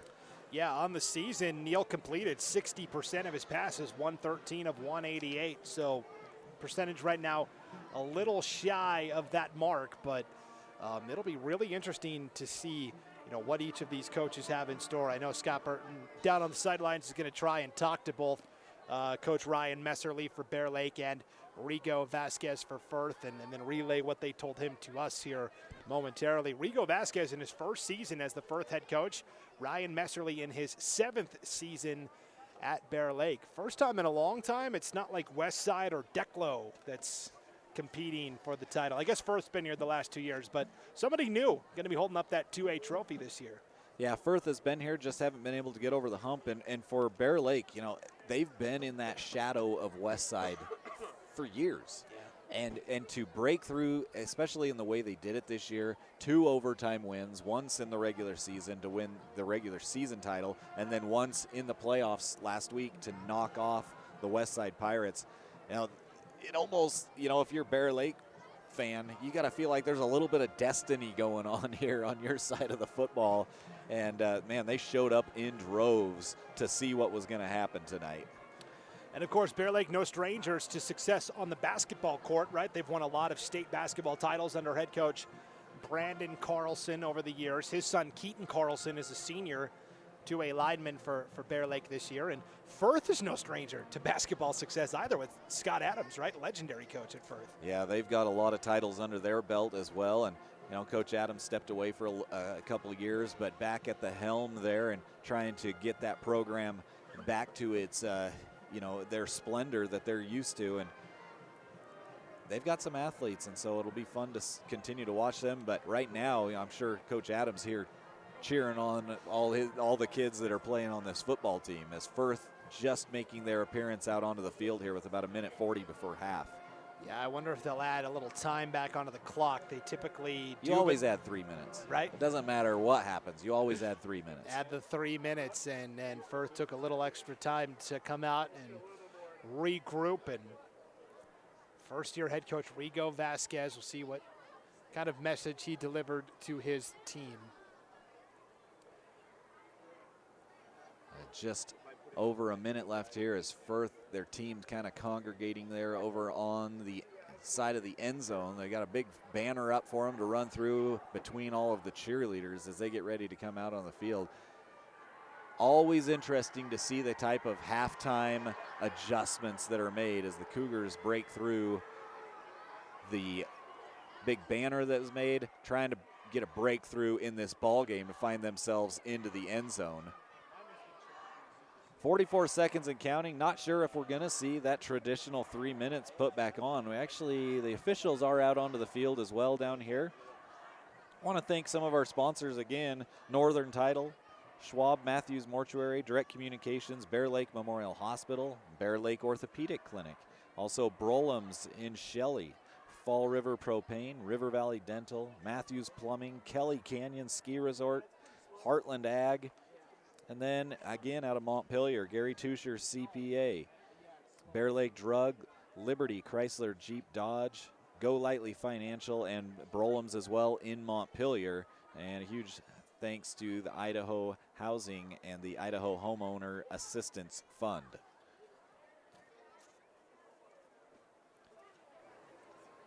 Well, I've been proven a liar, Brandon. They're not putting 3 minutes back on. They're putting 12, and we're starting the third quarter.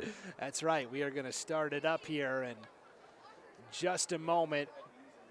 Bear Lake will be kicking off, or excuse me, Bear Lake will be receiving to start this second half. They kicked off to start the contest, so let's go ahead and throw it down to Scott Burton on the sidelines right before the start of the third quarter. Scott, what do you got for us?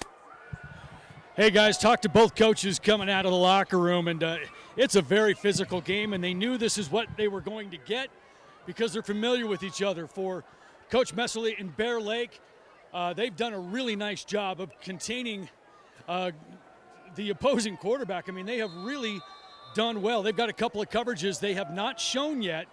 They've been spying all night long, and so far it's been working. And on the other side, Coach Vasquez from Firth, he's feeling his defense is getting their eyes caught in the backfield sometimes, and that's got to change.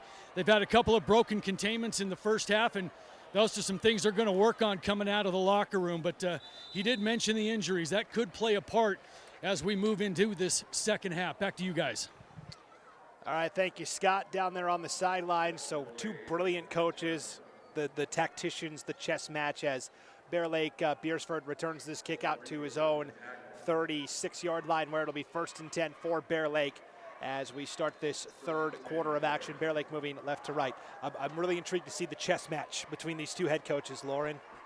Yeah, this Firth defense, they've been on the field a lot. They get that break at halftime. Well, let's see what they can do here. They've bent. They really haven't broke. They gave up the one score. See if they can get some pressure on Neal. 1st and 10. They will give to Beersford on the end around right to left, and nowhere to go. Lost a yard. Got upended on either side of it. Alex Vasquez got him by the legs. And it looked like Gabe Nelson out there to start the second half, the junior.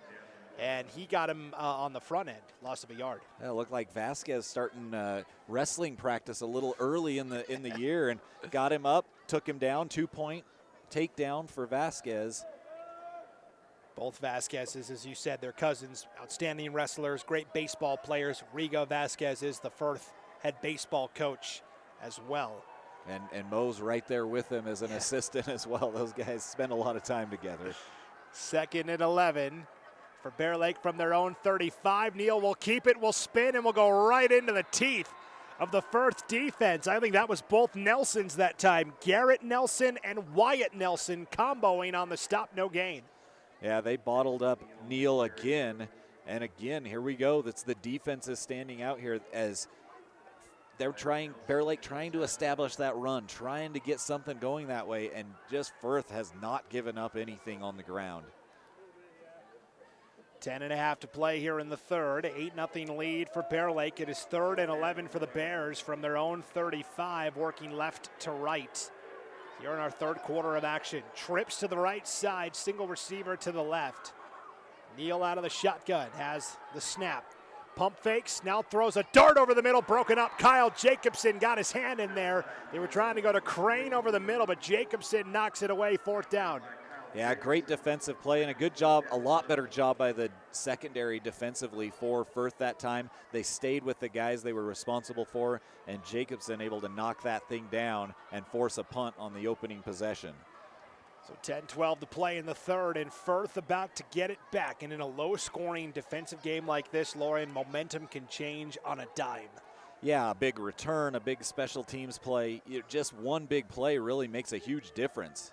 Flake had to jump up to catch the snap back on the punt. Gets off a good one. Takes a Bear Lake bounce inside the 35 and will be down at the Firth 32-yard line where it will be 1st and 10 for the Cougars. They'll be working right to left. And again, Firth missing a couple guys. Andrew Garcia, defensive lineman, and Mario Lizarraga, senior offensive lineman and linebacker. No, but really, this is about the best starting field position that Firth has had in this ball game, all the way out to the 32-yard line. And so an opportunity here, maybe flip the field a little bit, maybe give them a little shorter field to work with and see if they can get their offense going here in the second half. 1st and 10 for the Cougars from their own 33-yard line. 2 receivers either side. Alex Vasquez in motion right to left. Quarterback sweep for Vasquez, worked right, went back to the left, and actually that's Carter Britton, 14 on the carry. So Carter Britton, a sophomore wide receiver, took the snap that time and ran with it. It looked like Vasquez the way he was moving. I wonder if they made a jersey change or something, because it's definitely number 14 out there on the field. But you're right, that's a dead ringer for Alex Vasquez. There very well could have been. You know, Vasquez may have had a jersey rip or something. We'll keep a little closer eye on it. For the moment, a gain of a yard. Makes it 2nd and 9. Hand off right side, and this is Alex Vasquez off the right side. And Alex Vasquez picks up 5 to make it 3rd and 5. Yeah, I think there's no way that is Gage Vasquez out there. He's wearing number 14 right now for the Cougars. So maybe a little jersey change. If they're spying on Vasquez so much, maybe they're looking for the wrong number now. Yeah. So a big 3rd down spot here, 3rd and 5. The Cougars trying to get something going offensively. Vasquez under center. Now he's back to pass. Little screenplay set up. They've got room to run. Down to midfield, first down, it's Burton Park. He's had a hard time getting involved in the offense, but that's a big play for him. That is his first reception of the night, Lauren, and it goes for a gain of 12 and a first down all the way out to the 50-yard line. So, like we said, all it takes is one play. That was a beautifully designed backside screen to Burton Park, and Alex Vasquez put it right on the money. A little different look. Vasquez going under center almost this entire time thus far. And off right side, and not much doing there. That was Kyle Jacobs. Actually, Vasquez banging into the line for a gain of a yard. We're at 7:50 to play here in the third, and an 8-0 lead for Bear Lake. Alex trying to find some room, a couple spin moves in the middle, but there just kept continuing to be another defensive player there to hit him, and they finally were able to stop him after a short gain. So 2nd and 9 for the Cougars, 7.5 to play in the third, an 8-0 lead for Bear Lake. Vasquez, bootleg, right side, dances out to the right side. On the run, will throw to the far sideline. It is caught by Burton Park, slips out of bounds on that far sideline at the 39, actually the 41-yard line, they'll say. A gain of 9 to make it 3rd and 1. Yeah, just a good job, good communication between Vasquez and Park, as Park had run a deeper route, but saw Vasquez scrambling, came back. Vasquez saw him and hit him for a nice pickup. 3rd and a yard for Firth, 7:26 to play in the third. Head off right side, Jacobson, he didn't get there. It's Ethan Thornton again charging through. Also in on the stop, Hoyt Johnson. So the two combo for the stop. It is officially no gain on the carry for Jacobson, 4th and 1. Yeah, and Garbett shot through there as well and got some hands on Jacobson. And just a huge push by that defensive line. They got into the backfield and wrapped Jacobson up before he could even make a move toward the first down marker. So 4th and 1 for Firth, 6:50 to play in the third. Ball is at the Bear Lake 41. They've got to get to the 40 for the first down. Vasquez under center, split backs behind him, a wing back in there as well, Burton Park. They'll give right side, Alex Vasquez, contact made. Bear Lake gets the stop. A penalty flag comes out as well. And Bear Lake thinks this is against the Cougars, so we'll see what it is. A lot to unpack here on the play. It is against Firth. And it looks like I think that's a chop block that went against the Cougars. They'll decline it, and they'll take over the football at the 41-yard line. And I don't like those last two play calls. You need a yard. I know you want to go up the middle, but, man, you've got so much speed to the outside, even if it's just trying to roll Vasquez out with a couple blockers in front of him, get him into the open field and make somebody tackle him in the open field. You know, and I thought with Burton Park lined up as the wing back on the left side that time, it would be perfect for a sweep play to Burton Park, and it just never materialized. So now 1st and 10 for Bear Lake from their own 41, taking over after the turnover on down. Screen pass caught on the near sideline. Bryson Crane out of bounds around the 45, and multiple flags come out at the end of the play as well. And that one kind of in an odd spot because it was just thrown out into the flat, unless he just didn't get to the spot where he wanted it to go for holding. And it does look like it is against Bear Lake. You know how I can tell? The boo birds coming out from the Bears fans that are sitting in front of us. It is holding on Bear Lake. So that'll move it back with 6:33 to play in the third and an 8-0 lead for Bear Lake. You know, I'm not a defensive football guy. I'd much rather see this be like a 40-40 game, but this has been a fantastic game. Just the atmosphere in here is phenomenal. Yeah, and I love good defensive games. There's good defensive games and bad offensive games. This is a good defensive game. Penalty flags again come out both sides as they run a sweep play to Garbett to the far sideline. Garbett got a yard, but again, we will have to wait and see what the penalty is. And those flags have been hitting that turf so much, they're going to be green by the end of this thing. Is just laundry everywhere out there. Holding again, I'm sure. I think there was holding initially way back here at the 32, and then holding again way over there at the 37. So which one do you take? The one that's farther back. You push them back farther. Yeah. Okay. Push them back. That seems fair. Right. That ball is going to be all the way back inside the 22. So. And again, this might be the opening that Firth needs. It's now 1st and 29, Lauren, with the ball back at Bear Lake's 22. Yeah, you can really flip the field here if you can continue to get a stop here and not give up many yards. 6 minutes to play in the third. 1st and 29. Over the middle, broken up. What a hit by Gage Vasquez. They were trying to go to Rhett Lloyd over the middle at the 30, and Vasquez obliterates him. Yeah, big hit by Vasquez right in the middle of the field, and he timed it perfectly. He saw it coming. He laid the hit on him, and he couldn't hold on to the football. That was a huge hit by Alex Vasquez. And, people look at him and go, yeah, he's 5'4", and, 130 maybe with all the equipment on, but he packs a punch. I tell you what, there is just something different about guys that wrestle. There's just a mentality. It doesn't matter if you're 5'1" or 6'1", 250 pounds. Those guys think they are the biggest person out there on the floor every time. 2nd and 29. Neal over the middle. Crane open. Caught at the 35. Out to the 37-yard line.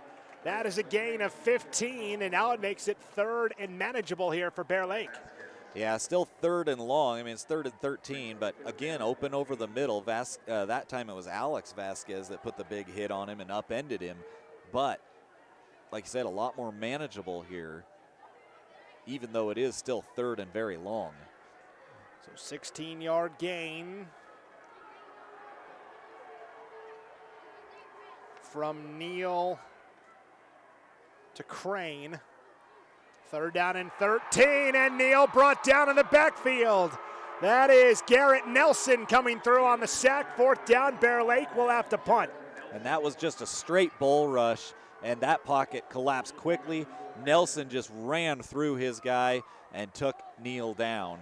And they do get that big stop, and now back to return back there. It is Alex Vasquez back at about his own 30. So an opportunity here for the Cougars to kind of flip this field and get something going offensively. So we're already halfway through the third quarter. Yeah, we'll see if we can check in with Scott Burton down on the sideline real quick. He's got an update on that Gage Vasquez jersey situation. We'll get to him right after this punt. Off the side of the foot, that will take a bounce at the 40 and will be downed at the 42-yard line. So let's go down to Scott Burton down on the sideline. He's got an update on that Gage Vasquez jersey situation. Hey guys, yeah, you may have noticed a whole different number playing quarterback for Firth. Well, it's the same guy. They had a ripped jersey that just was not going to be usable, wearable, or probably legal at that point, so they had to switch jerseys out. So now Vasquez is number 14. Back to you. Thank you, Scott. And we kind of had speculated that, but it's nice to get the official word on that as well. It just looked like him. We were like Carter Britton out there running the football. Oh, no, they just switched jerseys. That looks like Vasquez. Ultimate, they've been saving him all year for the second half of the championship game, Carter Britton. 4:23 to play here in the third. Firth with the ball, 1st and 10 from their own 42, working right to left. Gage Vasquez banging in to the right side and then pushed back after a gain of a couple. That is Ethan Thornton again, playing like his hair's on fire. Gain of a yard for Gage Vasquez. And a lot of running, and Vasquez bouncing around inside there, making guys miss, but Thornton just goes straight after him and just barrels into him, drops him for a short gain. Thornton, he has been on a mission in this ball game, and a couple sacks, some big hits, tackles for loss. He has been a force on that defensive line. As we get further along here and points are tougher and tougher to come by, that 2-point conversion that Bear Lake converted looms large on what was a busted play. 3:40 to play in the third. 2nd and 9. Vasquez somehow escapes. Now will take off and run right side. He makes 2 men miss across the 45 out to the 48-yard line. A 5-yard gain for Gage Vasquez. He ran about 30 yards to get it and slipped out of like 3 different tackles. It's now 3rd and 3. Yeah, big number 52, Oschenbein, finally able to pull him down from behind and just before Vasquez got up to speed. Oh, man, so Peyton Oxenbein comes through on the stop. It is a gain of 6 on the scramble by Gage Vasquez. 3rd and 3 now for Firth from their own 49-yard line. 3 minutes to play in the third. Two receivers either side, and the play blown dead before it can start. A false start against the Cougars. Now, this has happened a couple times. This happened right at the end of the first half to them, too, where they had an opportunity. They were down inside the 20, got backed up by some penalties. And happening again here as it's now 3rd and 8. Much different scenario than the 3rd and 2 they had. Yeah, both sides tonight really have halted their own momentum with penalties. We're down to 2:35 to play in the third. 2A state championship game. 8-0 lead for Bear Lake. 3rd and 8 for the Cougars from their own 44-yard line. 4 wide, 2 to either side. Vasquez back to pass. Bear Lake rushes 4. Vasquez rolls out right side, throws over the middle. It is caught right at the stick. Will they give him forward progress? That was Alex Vasquez who made the reception, and it looks like they will mark him a yard shy of the first down. It looked like to me at first blush that he had enough for the first down. Yeah, I don't think he got there, in my opinion, but I think he got half a yard or more. I don't think he got a great spot on the play. The official was kind of trailing, trying to get up to that spot. I think he more marked him down where he got tackled back and hit the ground at versus where his forward momentum had carried him. But nonetheless, it's going to be 4th and 1. They got to pick up that yard if they're going to try here, and it looks like they are. 4th and 1, ball at the 49 of Bear Lake. Vasquez under center, and penalty flags come from the back judge. A delay of game against the Cougars. That can't happen in that situation. I didn't even honestly see. Man, that seemed awfully quick. I didn't even see the count from the back judge.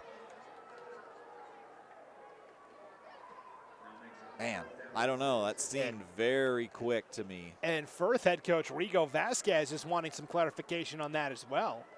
Kind of throwing his arms up saying, like, what gives?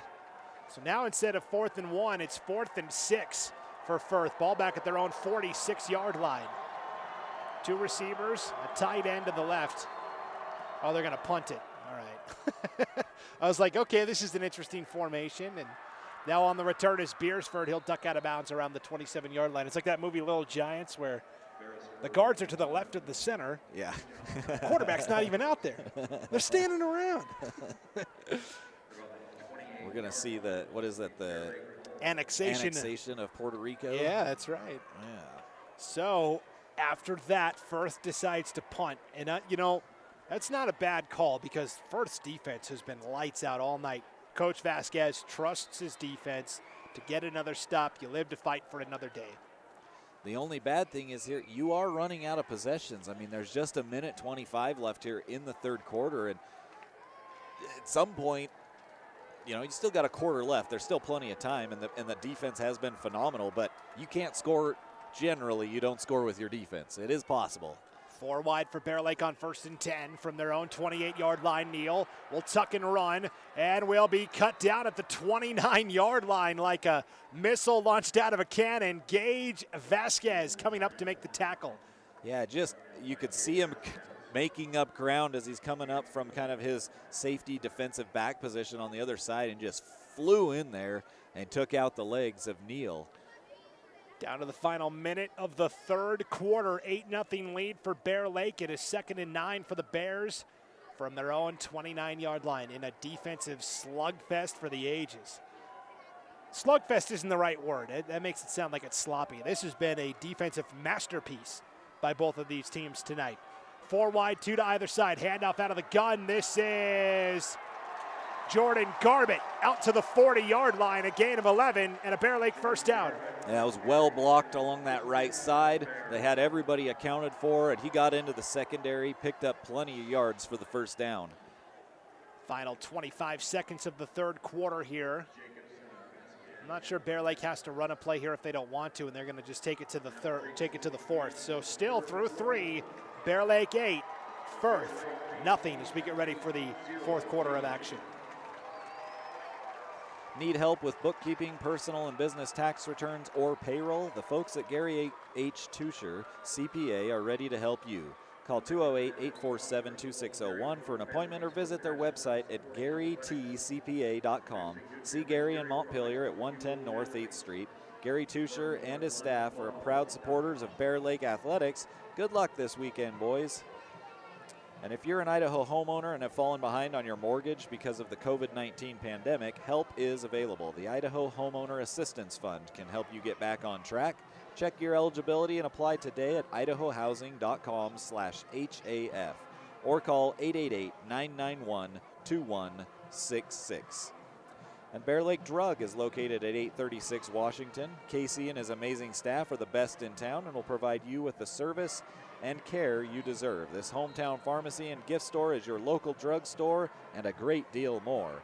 Find them on Facebook or visit their website at bearlakedrugid.com. Bear Lake Drug supports the Bear Lake Athletics and wants to wish the boys good luck at state.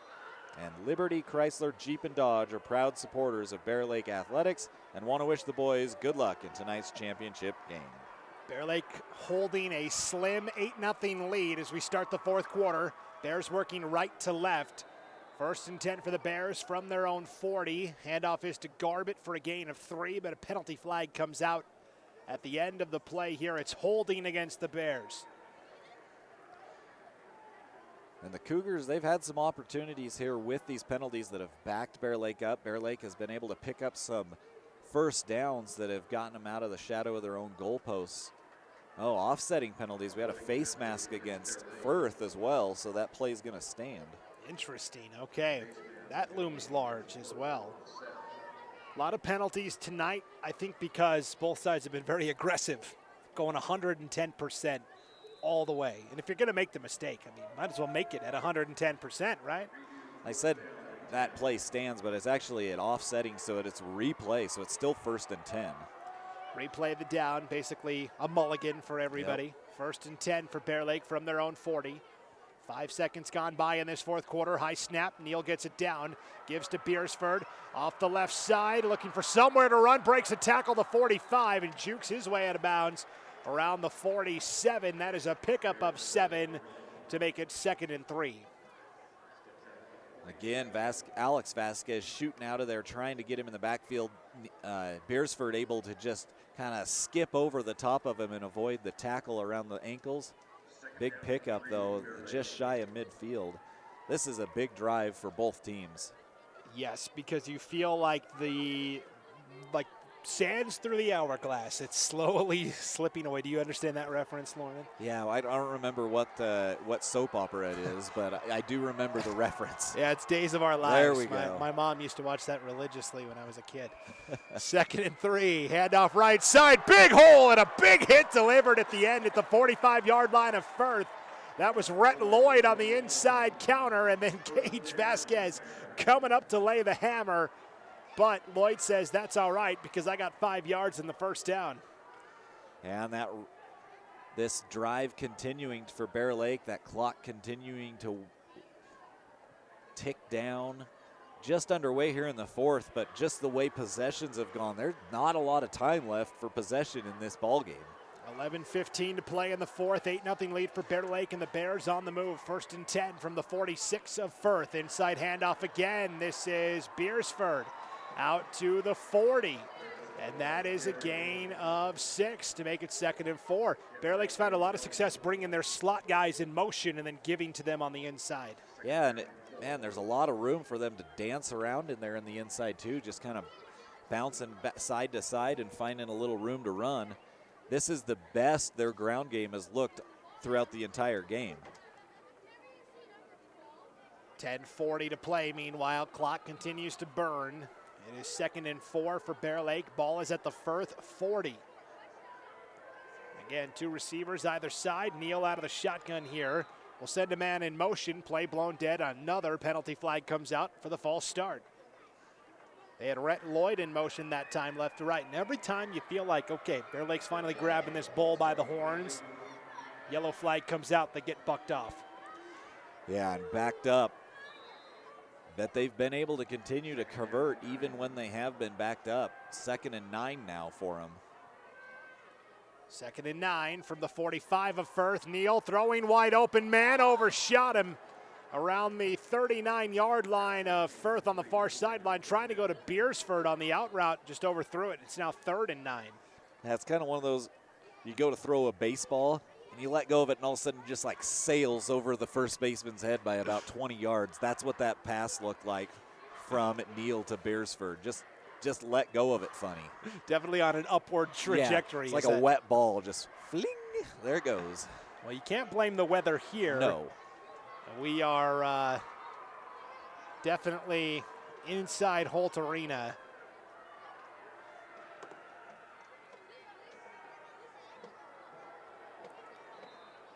A little kind of out route that was intended for number 5, it might have been Beresford actually out there, number 9, but it was read well by the defense. Firth brought the rush. Neal got rid of it early, and they still do. It looks like they're gonna force them to get rid of this here on 4th down. They might punt it away. Yeah, Bear Lake. Another big stop. But Firth's gonna be pinned back. And this, you're looking for a big play. You're looking for something out of your special teams. This is a big spot to see if Vasquez can get a nice return, but they're not going to get it close to him without a lot of coverage. Yeah, just put that in the air and see what they can do. And here's Firth again, Lauren, taking over with 10-12 to play in this ball game. Are you considering purchasing, selling, building, or refinancing? When making these decisions, you can count on Northern Title for reliable and accurate title and closing needs. You make the choice. Northern Title is combined with local professionals to ensure your real estate needs for over 3 decades. Choose Northern Title, good deeds done daily. Northern Title is proud to sponsor Bear Lake football. Good luck, boys.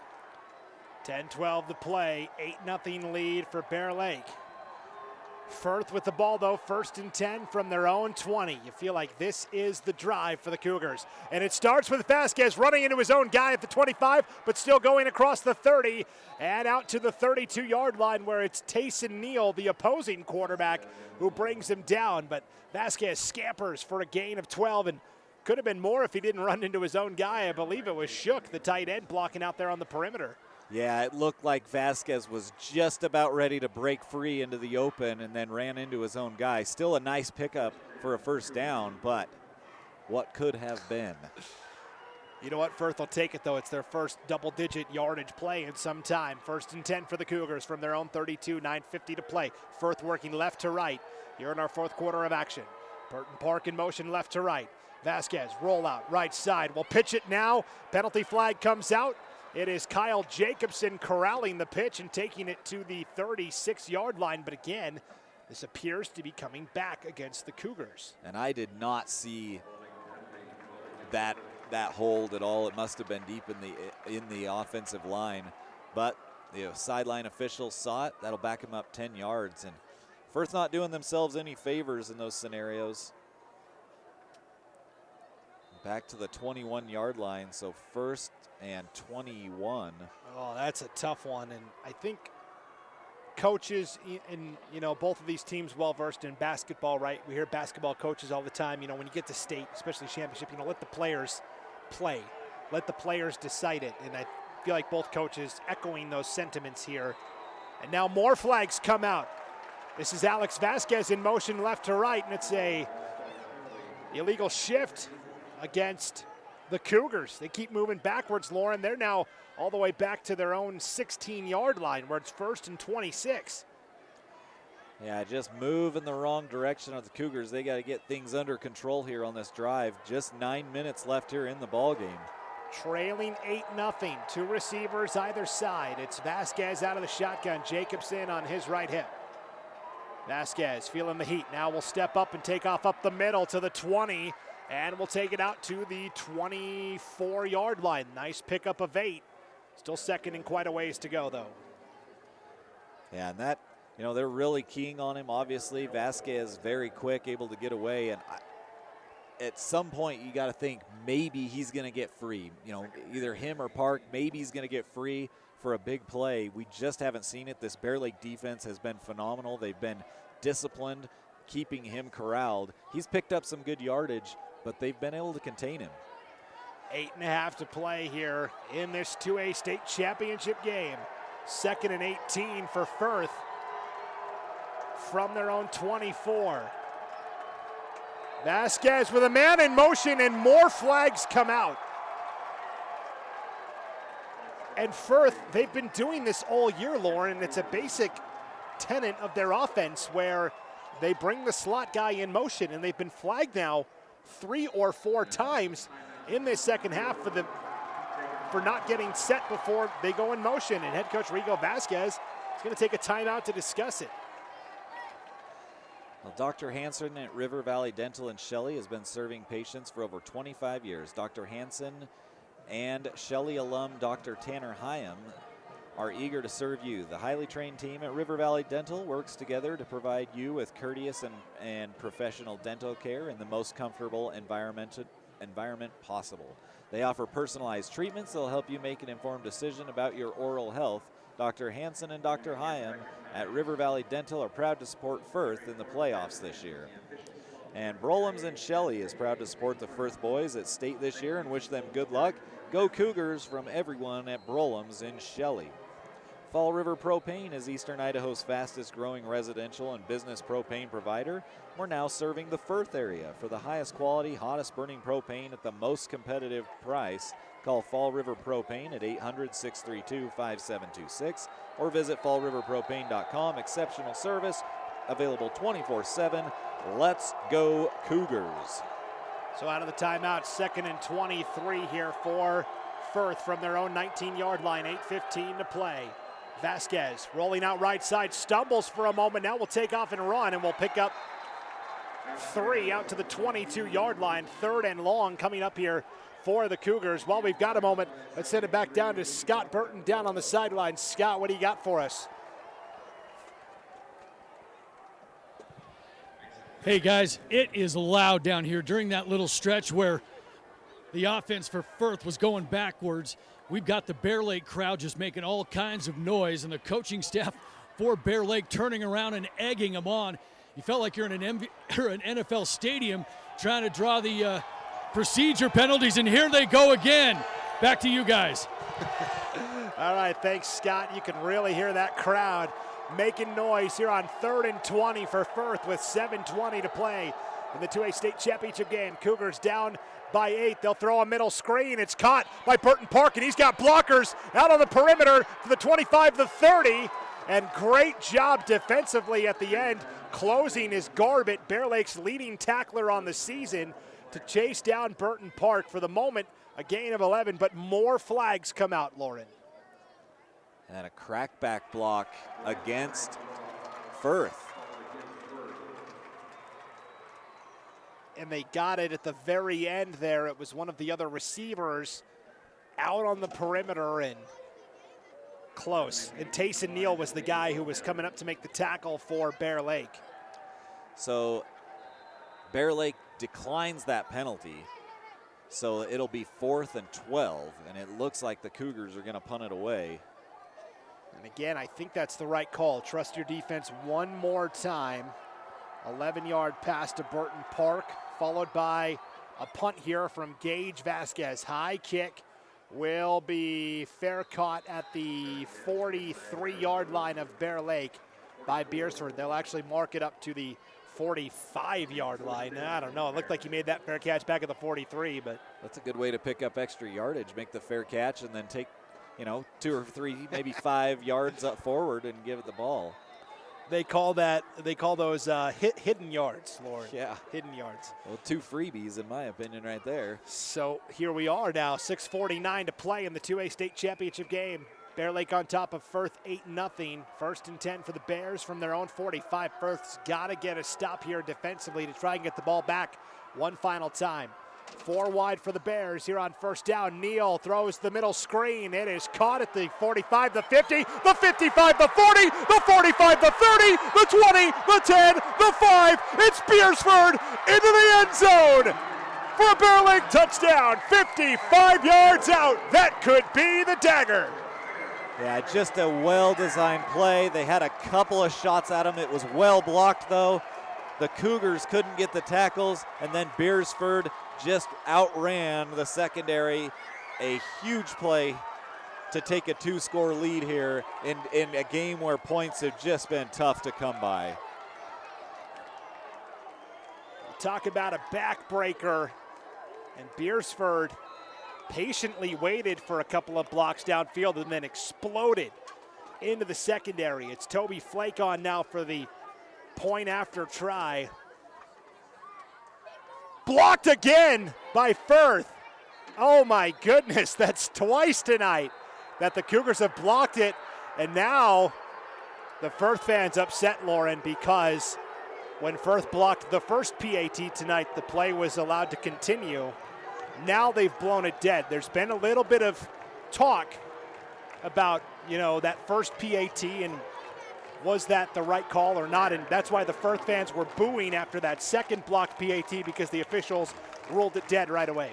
And you are right. You cannot, as the defensive team in this scenario, you can't advance a blocked PAT or a two-point conversion. It's down once you control it.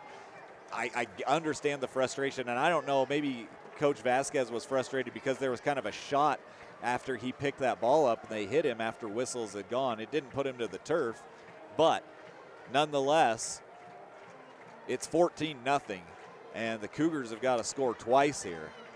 And, man, Vasquez still very heated down there on the far sideline, being blocked off by his coaching staff. Boxed out to keep him away from some of the officials on the far sideline. And Rigo goes, I don't know what boxed out is. We're a wrestling family. Well, Rigo was a really good basketball player. He may not have been boxed out too often, though. He's pretty fast. Yeah. Matthews Plumbing, been in business since 1947. They're serving the Firth community for over 70 years. Matthew Plumbing wants to wish the boys good luck. Go Cougars. It is going to be a handoff here on the kick return. Alex Vasquez hands off to Burton Park, and Park with a return out to the 34-yard line, where Firth sees now on the line 1st and 10 from their own 34-yard line. Tell you what, Kyle Jacobson sealed off that outside edge. He took out 2 Bear Lake would-be tacklers with 1 block. And another penalty out at the 42-yard line. We will see what the call is here. It's a face mask against Bear Lake. Looks like maybe the 5-yard variety. Or not. No, they're still walking. 15-yard personal foul, okay, against Bear Lake. So this helps Firth out. It puts the ball right at the 50-yard line with 6:26 to play. Cougars down 14-0. Need to get to work quickly here. The 2A state championship game. 2 receivers either side here for the Cougars. Vasquez out of the shotgun. Bear Lake fans making a lot of noise. Burton Park, the man in motion right to left. It's a rollout for Vasquez. Will cut back up the middle. Vasquez still going to the 40. And finally brought down at the Bear Lake 39. A scramble of 11 and a first down. Yeah, he is just an electric runner to watch. He's side to side so quickly, making guys miss, and then he can just turn on the jets and get downfield quickly.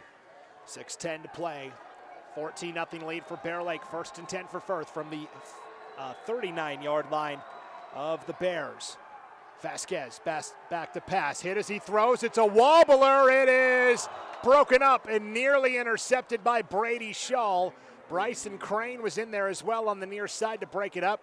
Trying to go to Burton Park on the deep route, and Vasquez was hit as he threw it. That's what caused it to wobble. Yeah, it wobbled. It was short.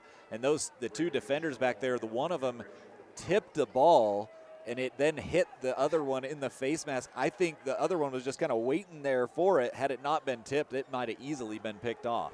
Yeah, Crane ended up tipping it to Shull, and Firth says we'll take it. 2nd and 10. We're down to 5:57 to play here in the 2A state championship game. Firth down 2 scores. 2nd and 10 for the Cougars from the 39 of Bear Lake. Vasquez out of the shotgun. Has to dance his way out of trouble again. Now we'll just take off and run. Will pivot back against the grain of the 40. Broke a tackle. The 35, the 30. He's got the near sideline and blockers to the 20. And finally cut down at the 19-yard line. A gain of 20 for Gage Vasquez. You hold your breath every time he takes off and runs. Like I said, he is just crazy to watch. as he cut back across the grain, bouncing back away from tacklers and then speeding down the sideline. There was a big block right at the end of that near the sideline, but he got in front of him. No flags, and now the Cougars have a good opportunity. Took it to the 19-yard line where it is 1st and 10 for the Cougars, 5:20 and counting. Down 2 scores. Vasquez slant route, nearly intercepted by Tayson Neal. Jumped the route as he was trying to go to Fisher Arnold that time, and it falls incomplete. Actually shook the tight end, the intended receiver. Yeah, that was scary for the Cougars, as that looked like it could have easily been picked off, and yet it ended up hitting the turf, threw it behind his man, and the Cougars haven't been able to get the pass game going. It just really has been non-existent today, and that's something they really relied on in those first couple playoff games. There's just been no time for Vasquez. He's having to take off and run almost immediately. 5:15 to play. 2nd and 10 for Firth from the Bear Lake 19. Again, 4 wide. Vasquez out of the shotgun. Back to pass. Has time. Right side over the middle. A bullet to the 5-yard line.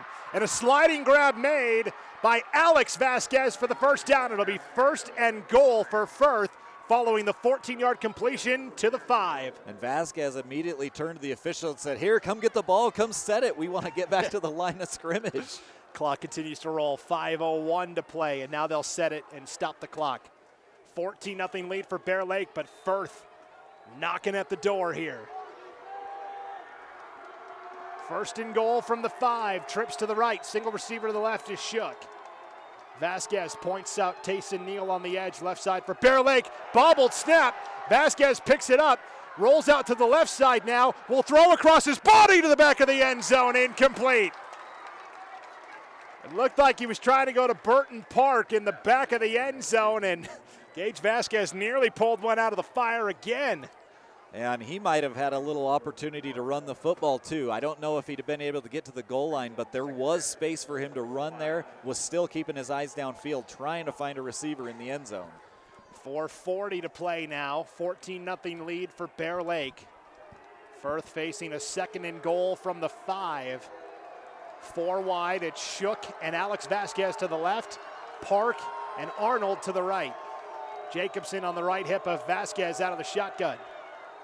Vasquez back to pass, throws to the middle. Diving catch made for the Firth touchdown. Gage Vasquez to Alex Vasquez. And the Cousins connect for 6. Just a great spot for that ball. The only guy that was going to get to it was Alex Vasquez. Gage hits him right on the money, and now we've got a ball game here. Just 4.5 minutes left, but the Cougars, if they could put in this 2-point conversion, now we're down to just a touchdown. That makes things very interesting. And the quote-unquote book, the fictionary book that exists, right? The book says to go for 2 here, and the book says extra point, and then you worry about the 2-point conversion, later. But if 2-point conversion's your thing. That's true. Firth hasn't kicked it much this year. They'll line up and go for 2. Vasquez rolling out. Right side now back against the grain to the left. Will try and take off and run and throws at the last moment and throws incomplete. So now it sets up, you need the touchdown and the 2-point conversion just to tie with 4:35 to play. But what a big series for Firth as they march it down the field and get on the board. They'll kick it deep, bank on that defense one final time, see if they can get the ball back here with 4:35 to play. Yeah, if you can, especially if you could stop Bear Lake from getting a first down here, you're going to give yourself plenty of time. You're going to get the ball back with 3 minutes, maybe 3.5 minutes if you can stop them. And you've got a couple timeouts left. The Bears have 3, the Cougars have 2. So neither team really hurting in the timeout column. But we're running out of time. If you're a Firth Cougar fan, you're running out of time on that clock. Yeah, 3 timeouts left for Bear Lake, 2 timeouts left for Firth. While we wait for the kickoff, let's try and squeeze in another sponsor or 2. Brolum's in Montpelier is proud to support the Bear Lake boys at state this year and wishes them good luck. Go Bears from everyone at Brolum's in Montpelier. Go Lightly Financial in Preston is there to help you get your financial house in order with tax planning, life insurance, even estate and retirement planning. Let Go Lightly Financial take just a little stress away by helping you and your family today. Call Eldon Golightly, 852-2375. Good luck to all my friends in Bear Lake. Let's have a great game, boys. And Matthews Plumbing has been in business since 1947. Matthews Plumbing, they can service new or existing homes. They've been serving the Firth community for over 70 years. Matthews Plumbing wants to wish the Cougars good luck in tonight's game. What an epic battle this has been. They do go for the onside kick. It is recovered by Tayson Neal at the 45-yard line. And so Bear Lake will have it in pretty good field position to start. Let's see if we can send it down to Scott Burton down on the sideline one more time. Go ahead, Scott. Hey guys, things just got interesting down here. I'm over on the Bear Lake sideline, and on that touchdown that Bear Lake scored, it went from almost celebration because they had been playing so well defensively to all of a sudden you can feel everybody tightening up just a little bit. It just got intense down here with that last touchdown by Firth. Back to you guys. All right, thank you, Scott. Everybody holding their breath to see how the final 4.5 minutes will play out in this one. They will hand off up the middle. Bear Lake on 1st and 10 from their own 44-yard line. It's Garbett taking it for a gain of 5 to make it 2nd and 5. Tell you what, the last couple series, there have been a lot of high snaps that Neal's had to jump up and get. That's something to keep an eye on because he hasn't let one get by him yet, but that could be a disastrous play for Bear Lake if one does. And Firth going for the onside kick there kind of surprised me a little bit too, but we'll see if that Cougar defense can get a stop here. 2nd and 5 for Bear Lake from their own 49, working right to left. They'll let the clock run as much as they can. We're down to 3:50 to play in the game now.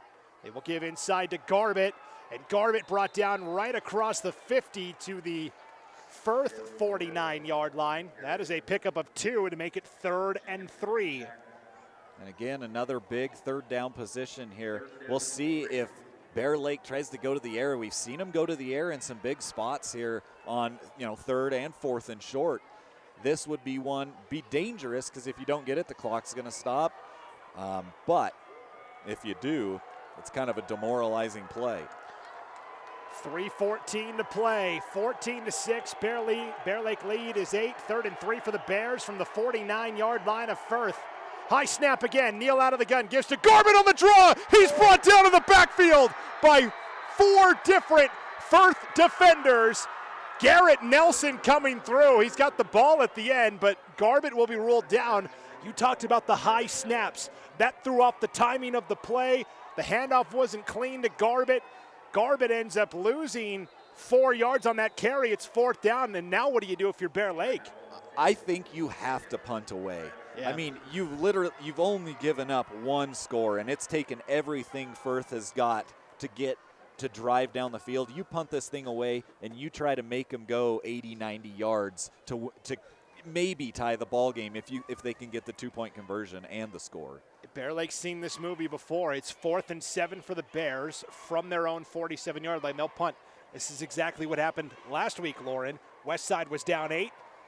There was about 3 minutes left. They drove 76 yards for the game-tying touchdown and 2-point conversion to send it to overtime. So we'll go ahead and see.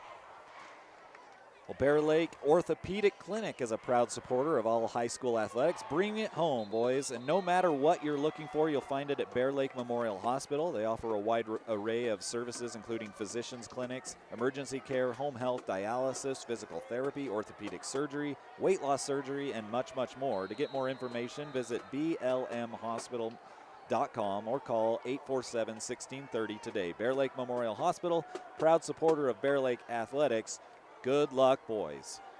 3 minutes to play. Bear Lake lining up to punt. It'll be Toby Flake to do the honors. Line drive kick, end over end. Fair catch called for by Alex Vasquez, and it's made at the 26-yard line. So here we go, Lauren. Firth's got to go 74 yards for the game-time touchdown plus the 2-point try.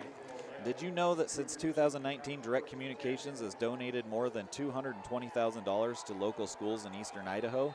Sign up or upgrade your speed now, and we'll donate your first month's payment to your local school of your choice. You can learn more about Direct Communications Premium Fiber at directcom.com/fiber. Firth 74 yards away from a tying touchdown and possible two-point conversion. Everybody on their feet here at Holt Arena. Vasquez, 1st and 10, will be brought down right at the line of scrimmage. Closing the gap from behind and making the tackle for Bear Lake that time was Peyton Oxenbein. It's officially no gain for Vasquez, and Firth will have to work somewhat quickly. They've got one timeout remaining. They did take a timeout on that last 4th down stop to preserve the clock. We're down to 2.5 to play. 2nd and 10 for the Cougars from their own 26. Down 14-6 to a state championship on the line. Again, 4 wide for the Cougars. Vasquez back to pass. Flushed out, right side, will throw over the middle. It is caught. Burton Park up to the 39-yard line for a Firth 1st down, a gain of 13. And Park just found the soft spot in the defense, came back, made a great adjustment catch on the fly. So the gain of 14 puts it right at the 40-yard line for Firth. 2 minutes to play. 1st and 10 for the Cougars. 2 receivers stacked vertically either side. Vasquez feeling the heat. Penalty flags come out. Vasquez escapes somehow. Now will dance his way downfield. Will throw again. It's wide open. Caught by Park at the 40. Penalty flags came out though, so this play could be coming back. For the moment, a 20-yard gain to Park on the near sideline. And it is going to come back again, a holding penalty. Burton Park took a shot down there too. He probably should have just tried to get out of bounds, but that's going to back them all the way back to the 28-yard line, after that 10-yard penalty. And that hurts Firth pretty significantly because not only did the holding call occur, but Vasquez took a lot of time off the clock by scrambling and trying to find an open man. So Kelly Canyon Ski Resort wants to congratulate all the Eastern Idaho teams for making it to the state championship this weekend. Opening day is November 25th, just in time for the post-football blues. Good luck from Doug and the rest of the crew at Kelly Canyon.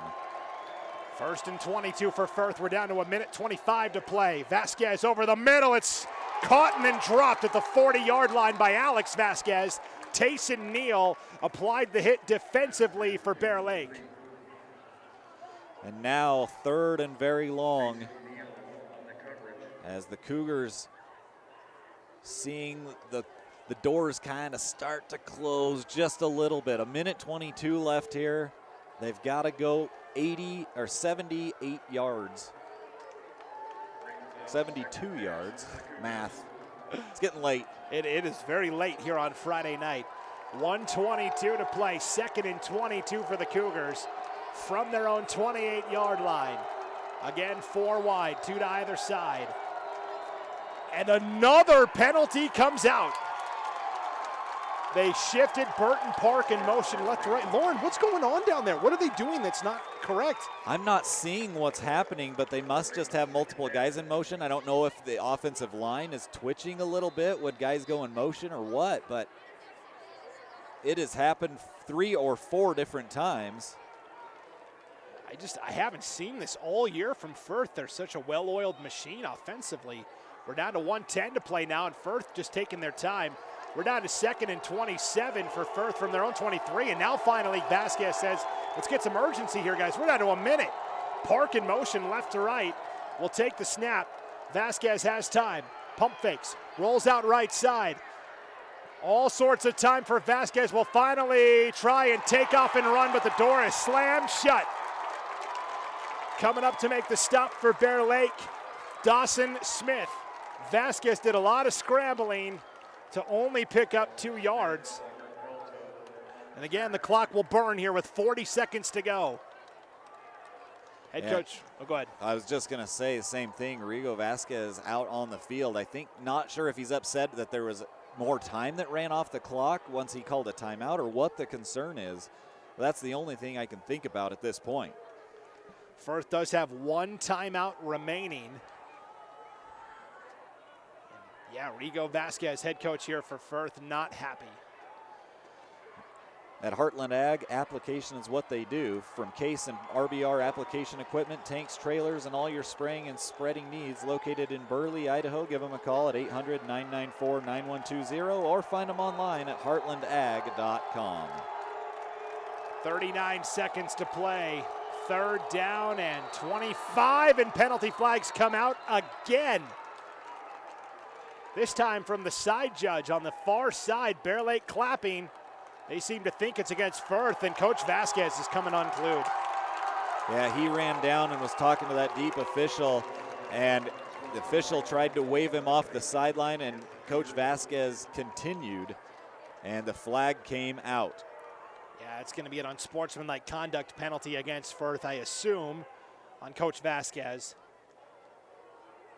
With 38 seconds to play. And Firth just kind of imploding here. Now the ball all the way back to their own 12-yard line. They'll put it up to the 13, actually, for a third down and approximately, well, 3rd and 37 here with 38 seconds to play. Vasquez steps up. Dancing in trouble, spun out somehow and then brought down at the 9. With 30 seconds to go, it's 4th down and 40. And the season comes down to this. Firth does have a timeout left still. Are they going to use it? Yes, they will, with 18 seconds to play. As we work with families to celebrate and honor the life of loved ones, Schwab Matthews Mortuary provides services offering personalized burial vaults and caskets, horse-drawn hearse, audio and transcribed recordings of funerals, prearranged funeral plans, and headstone design. Having 2 licensed funeral directors, Chad Walker, Bear Lake County Coroner and licensed mortician, and Dane Schwab, the owner and licensed mortician.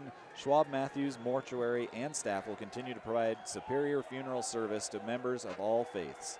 Please visit us on the web at MatthewsMortuaryInc.com or call us at 208-847-0451. Matthews Mortuary is a proud supporter of Bear Lake Athletics. Good luck, boys.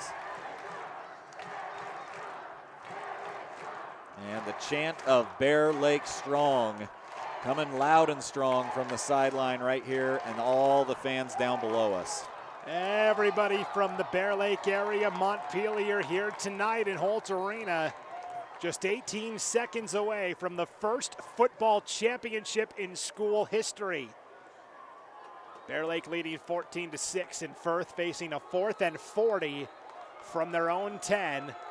If you've got a trick play, if you've got an annexation of Puerto Rico, this is the time to pull it out. We'll see what Firth head coach Rico Vasquez drew up in the timeout. 4 wide, 2 to either side. Vasquez back to pass, throws over the middle. It is the hook and lateral play, bobbled by Burton Park, brought down with 10 seconds to go. Turnover on downs, and the celebration can begin. They tried to pull out the hook and ladder like you mentioned. Firth unable to control the ball, tackled short, and that will be the ball game.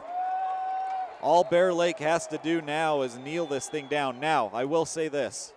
A few years ago, Madison had a scenario where they were going to lose. The team went to kneel it. They lost the snap on the kneel.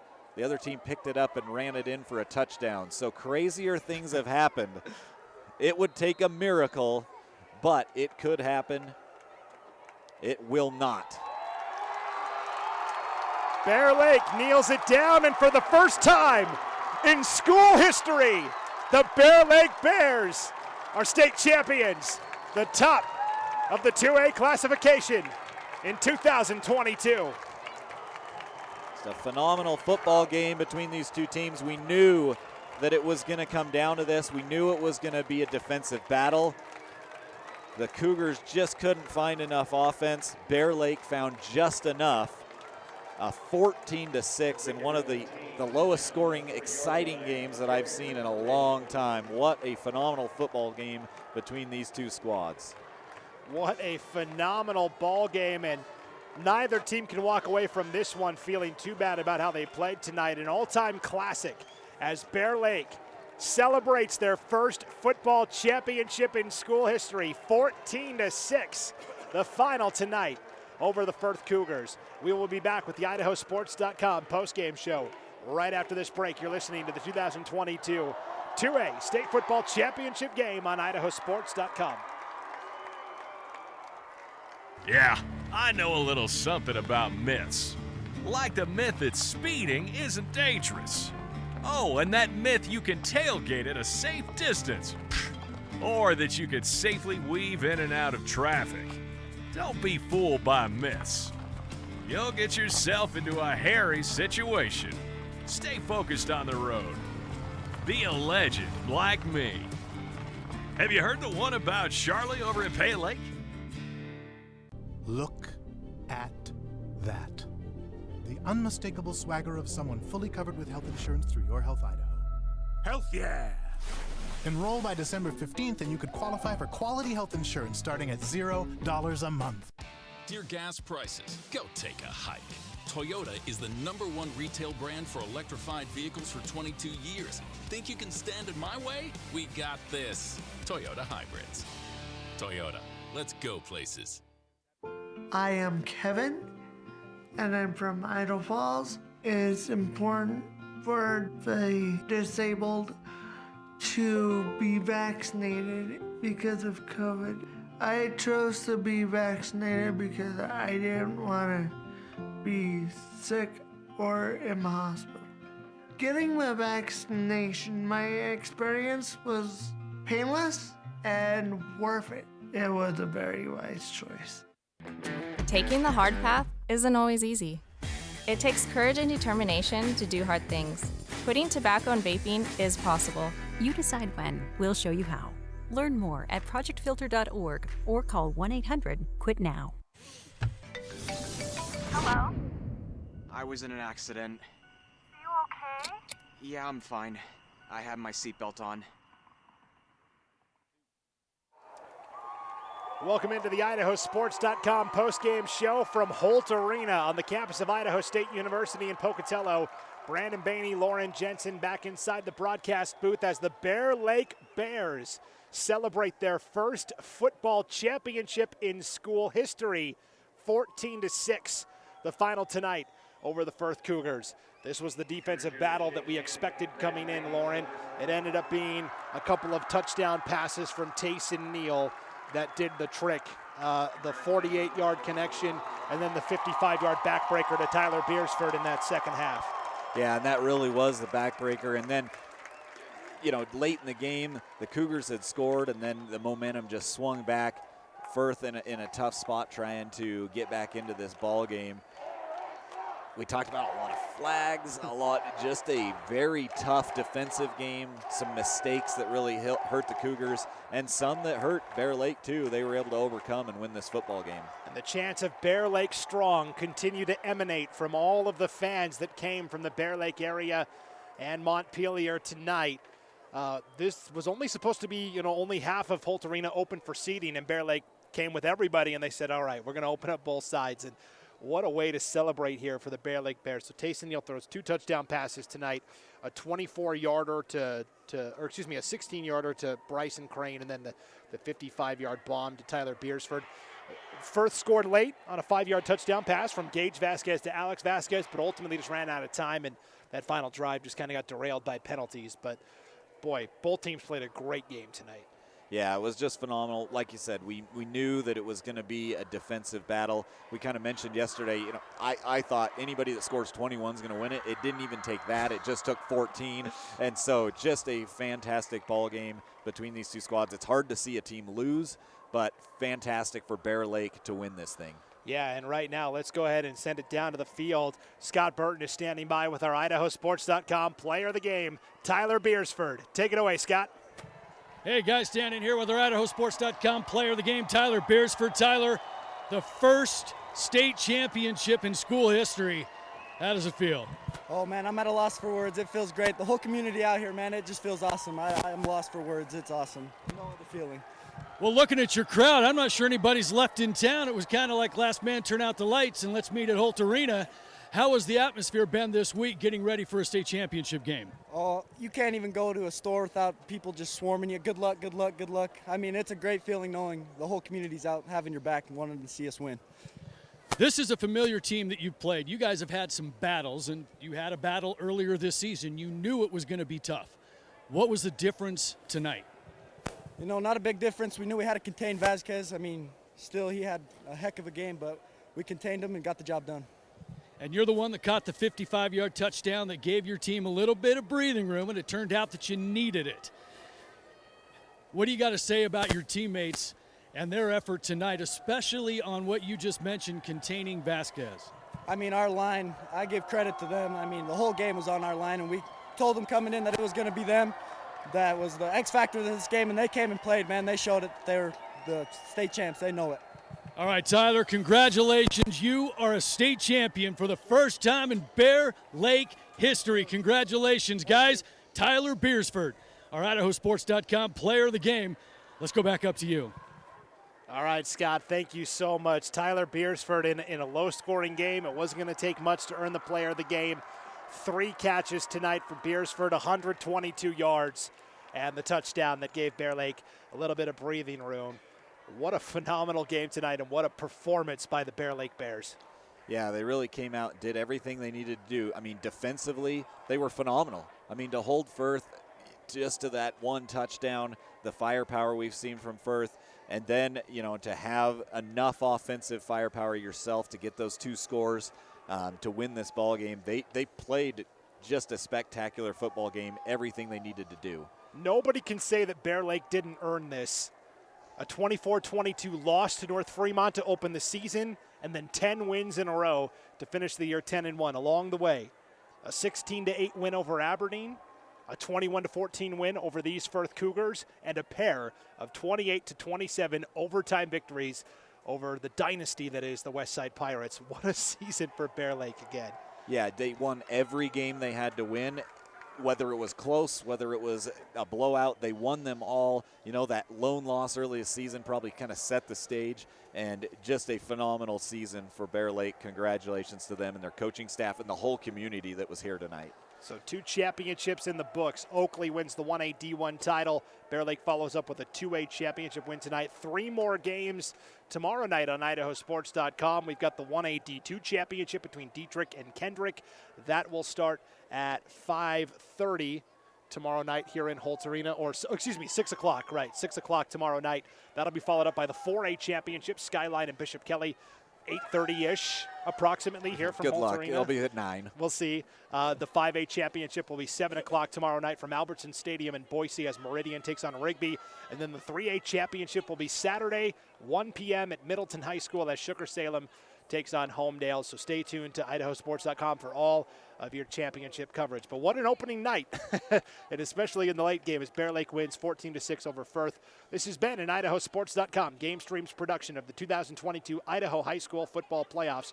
Tournament coverage on IdahoSports.com has been brought to you by Project Filter, Your Health Idaho, the Idaho Department of Health and Welfare, and the Idaho Transportation Department. Tonight's game has also been brought to you in part by Valleywide Cooperative, your local Toyota dealers, and all of our great local sponsors. Yeah, for the Firth Cougars, River Valley Dental, Brolum's, Fall River Propane, Matthews Plumbing, Kelly Canyon, Heartland Agriculture, and then for the Bear Lake Bears, Northern Title, Schwab Matthews Mortuary, Direct Communications, Bear Lake Memorial Hospital, Bear Lake Orthopedic Clinic, Gary Tusher CPA, Idaho Housing, Bear Lake Drug, Liberty Chrysler, Jeep and Dodge in Bear Lake, and Go Lightly Financial, and again, Brolum's in Montpelier. Huge thanks to all of them. Bear Lake wins the 2A title over Firth, their first in school history, 14-6. The final tonight. Big thanks to George Casper, the events coordinator here at Holt Arena, and everybody for always taking care of us here during the postseason. And congrats again to the Bear Lake Bears, first title in school history, and to Tyler Beersford, our IdahoSports.com player of the game. For Scott Burton, Lauren Jensen, Paul Kingsbury behind the scenes, making sure we all sound good, I'm Brandon Baney. Until tomorrow night, thanks for tuning in, and good night, everybody.